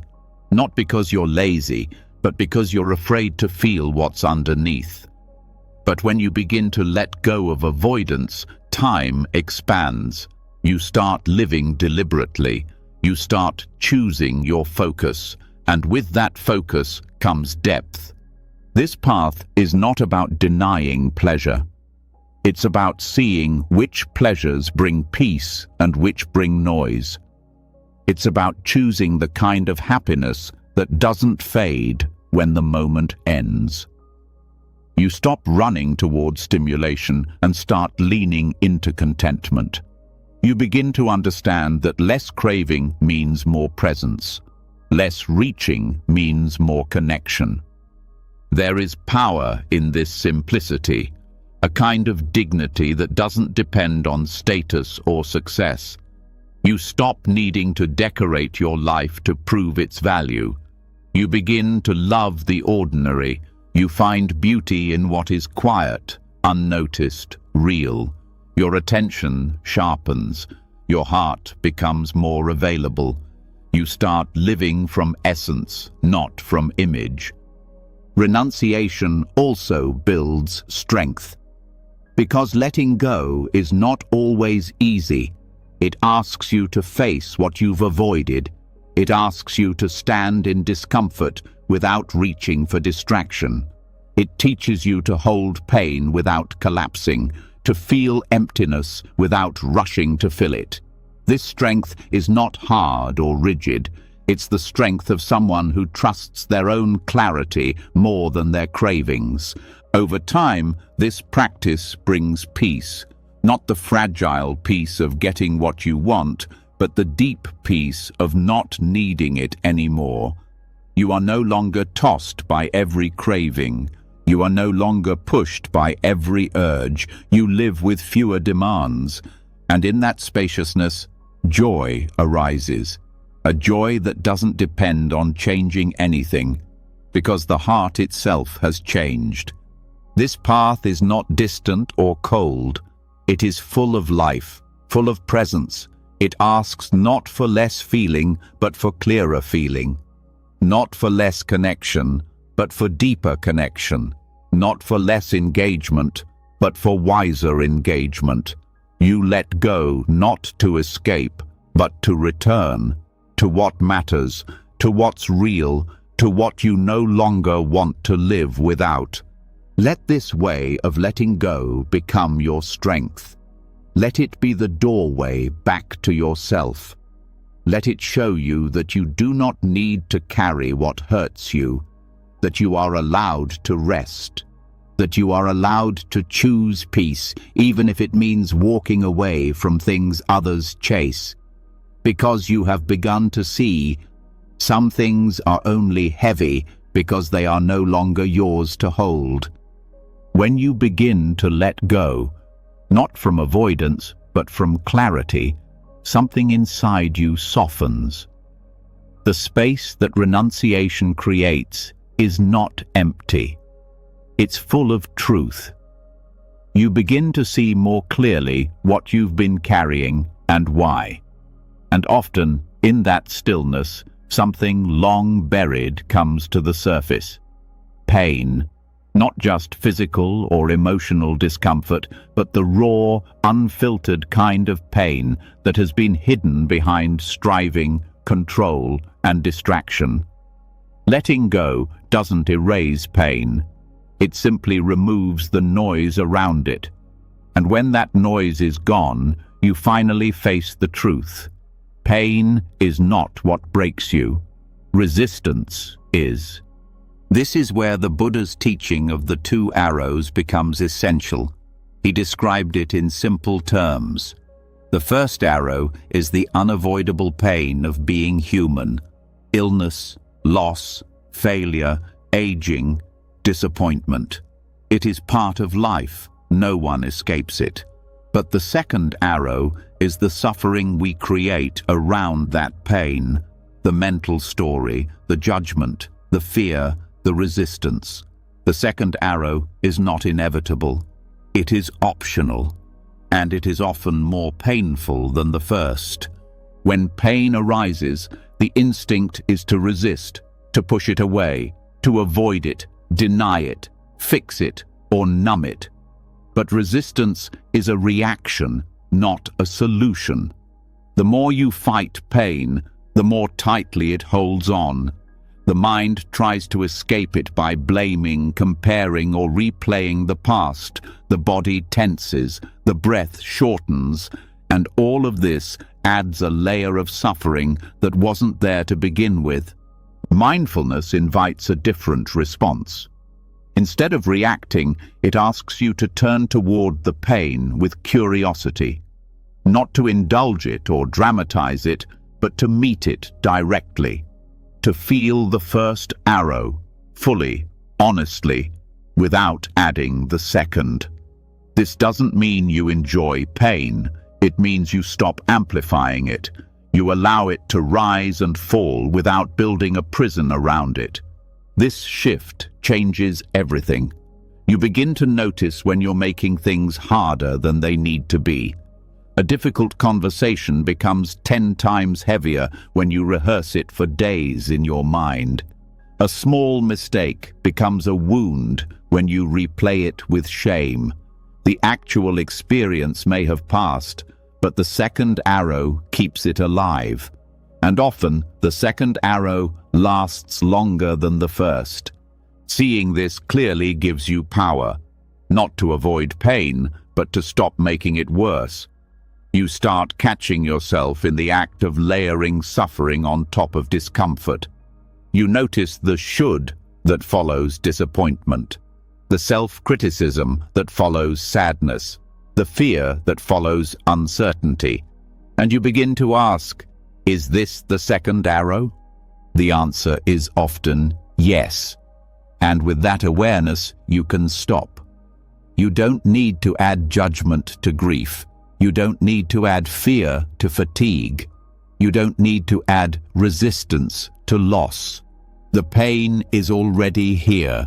Adding more won't protect you. It will only close your heart. This teaching also applies to outcome clinging. When things don't go the way you hoped, the first arrow may be loss or disappointment, but the second arrow is the belief that it shouldn't have happened, that you failed, that life is unfair. These stories don't ease the pain, they deepen it. Clinging to a version of how things should be creates tension around how they are. When you begin to release those stories, pain becomes cleaner. It hurts, but it passes. You cry, but you don't collapse. You feel anger, but you don't lose your center. You are able to stay with what is, without spiraling into what could have been. This is not detachment, it is presence. Allowing pain without resistance also strengthens compassion. When you know what it's like to feel sadness without shame, fear without failure, you become more patient with others. You stop needing people to feel better just to ease your own discomfort. You allow space for them to have their process, just as you've learned to have yours. This also helps you navigate healing. Often, the hardest part of healing is not the original wound, but your judgment of it. You think, I should be over this by now. You feel shame for still hurting, but the second arrow never heals the first. Only kindness does. Only patience does. Only meeting the pain without a story lets it move through. This approach also shifts your response to fear. When fear arises, the mind wants to fight or flee, but often fear is just a signal, not a threat. When you stop reacting to fear as a failure, you can listen to it. You can feel it without obeying it. You can meet it with steadiness, and slowly it loses its grip. In daily life, this awareness becomes practical. A delay, a misstep, an unexpected change, all of these are first arrows. But what you add afterward makes the difference. Do you tighten, blame, rush to fix? Or do you pause, breathe, notice, respond? The habit is to resist. The practice is to allow. This doesn't mean you stop taking action. It means you take action without panic. You move from clarity, not from reactivity. You don't waste energy on stories that keep you stuck. You face what is needed without turning every challenge into a crisis. Over time, this changes your relationship with discomfort. You stop fearing it. You stop needing life to be free of pain. You start trusting that you can meet what comes. Not because you enjoy suffering, but because you no longer fear the first arrow. You've learned that the second arrow is where most of the suffering lives. This trust also brings a sense of dignity. You don't need to collapse in the face of hardship. You don't need to hide your pain or exaggerate it. You meet it directly with presence. And in doing so, you discover that your strength does not come from avoiding difficulty, but from your ability to remain whole within it. Let this teaching settle into your awareness. Let it guide the way you meet your next hard moment. Let it remind you that pain is not the enemy, resistance is. That presence is stronger than panic. That clarity is more powerful than control, because the first arrow may be sharp, but the second is often your own hand. And the moment you stop driving it deeper, you begin to heal. As you stop firing the second arrow, something unexpected happens. The pain remains, but it becomes lighter. The moment still hurts, but it no longer defines you. You begin to see clearly how much suffering is created not by what happens, but by how you respond.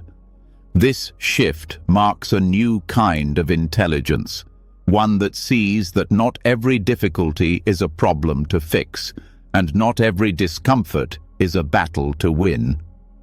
From this understanding, the ground becomes fertile for another essential teaching: skillful means. Skillful means, or upaya, is the art of wisdom in context. It is the understanding that truth is not always about doing more. Sometimes it is about stepping back, softening, or doing nothing at all.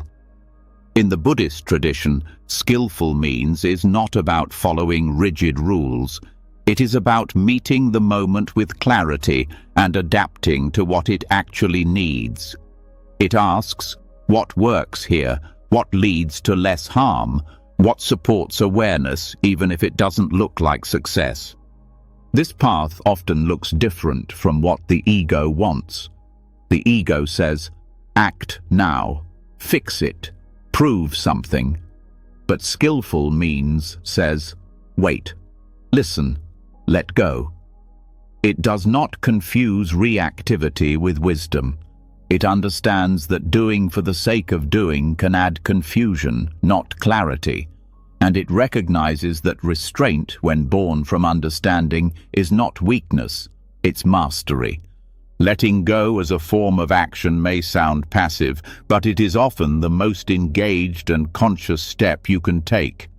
It means choosing not to feed the fire, not to continue the argument, not to repeat the same pattern. It means having the strength to stop when your habit is to push forward. It means trusting that allowing space is sometimes what changes everything. This teaching is rooted in deep discernment. It is not about avoiding effort, it is about placing effort where it will serve. A skilled archer does not shoot at every target. A wise person does not speak in every silence. There is a kind of timing that cannot be calculated. It can only be sensed through presence. Skillful means is born from that presence. Letting go can be a form of action in many situations. When a conversation begins to escalate and you choose not to prove your point. When a relationship feels stuck and you stop trying to control how the other person changes. When life doesn't unfold on your timeline and you stop grasping at certainty. These moments are not resignation, they are precision. Skillful means requires humility. It asks you to let go of your plans when they no longer match reality. It asks you to admit when pushing harder is not helping. It teaches you to move with life, not against it. And this requires deep listening to yourself, to others, to the moment as it is. This way of responding does not mean avoiding difficulty. It means meeting difficulty in the most effective way. Sometimes that means pausing. Sometimes that means changing direction. Sometimes that means doing the uncomfortable thing, not because it feels right emotionally, but because it brings long-term clarity. Letting go as skillful means becomes especially powerful when dealing with emotional reactivity. When you feel anger, fear, or shame rise, the habitual mind wants to respond immediately, to speak, to act, to resolve. But wisdom often asks for stillness. Not because the feeling is wrong, but because it hasn't yet ripened into clarity. Skillful means says, let the emotion breathe before it becomes behavior. This pause creates space for insight. You begin to see that not every urge is wise, that not every reaction is needed, that the timing of your response matters as much as the content. And when you wait, when you step back, when you let go of the need to resolve everything quickly, the right next step often reveals itself, not from force, but from unfolding. In relationships, this becomes essential. You begin to realize that helping someone does not always mean giving advice. That support sometimes means silence. That loving someone may include letting them face discomfort without interference. Skillful means teaches that presence is not always active. Sometimes it is the act of simply being with. Letting go also means releasing the need for validation. The mind often wants to be seen, praised, understood. But acting from that need can cloud your choices. Skillful means says, Act for the benefit of the moment, not for your image. Speak when it helps. Stay silent when it doesn't. Release the need to be the hero in your own story. This freedom allows you to navigate complexity with more ease. When you stop needing to be right or to win or to fix everything, you can see the situation more clearly. You can ask better questions. You can shift your role, your tone, your presence. And often, what once felt stuck begins to move, not because you forced it, but because you stopped clinging.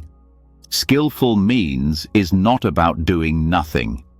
It is about doing the right thing at the right time for the right reasons. And sometimes that means letting go of timing, of results, of certainty. It means trusting that the process has a rhythm, that life does not need your constant management to unfold wisely. This trust deepens with practice. You begin to notice where your effort is helpful and where it is compulsive. You learn when to step forward and when to step back. You learn to recognize the difference between surrender and collapse. And slowly, your actions become more aligned, more spacious, more effective. This way of moving through life requires patience. Skillful means is not always fast. It doesn't always produce immediate results. But it builds something stronger, a life based not on reaction, but on understanding. A life where your energy is no longer scattered. A life where your presence itself becomes a form of support.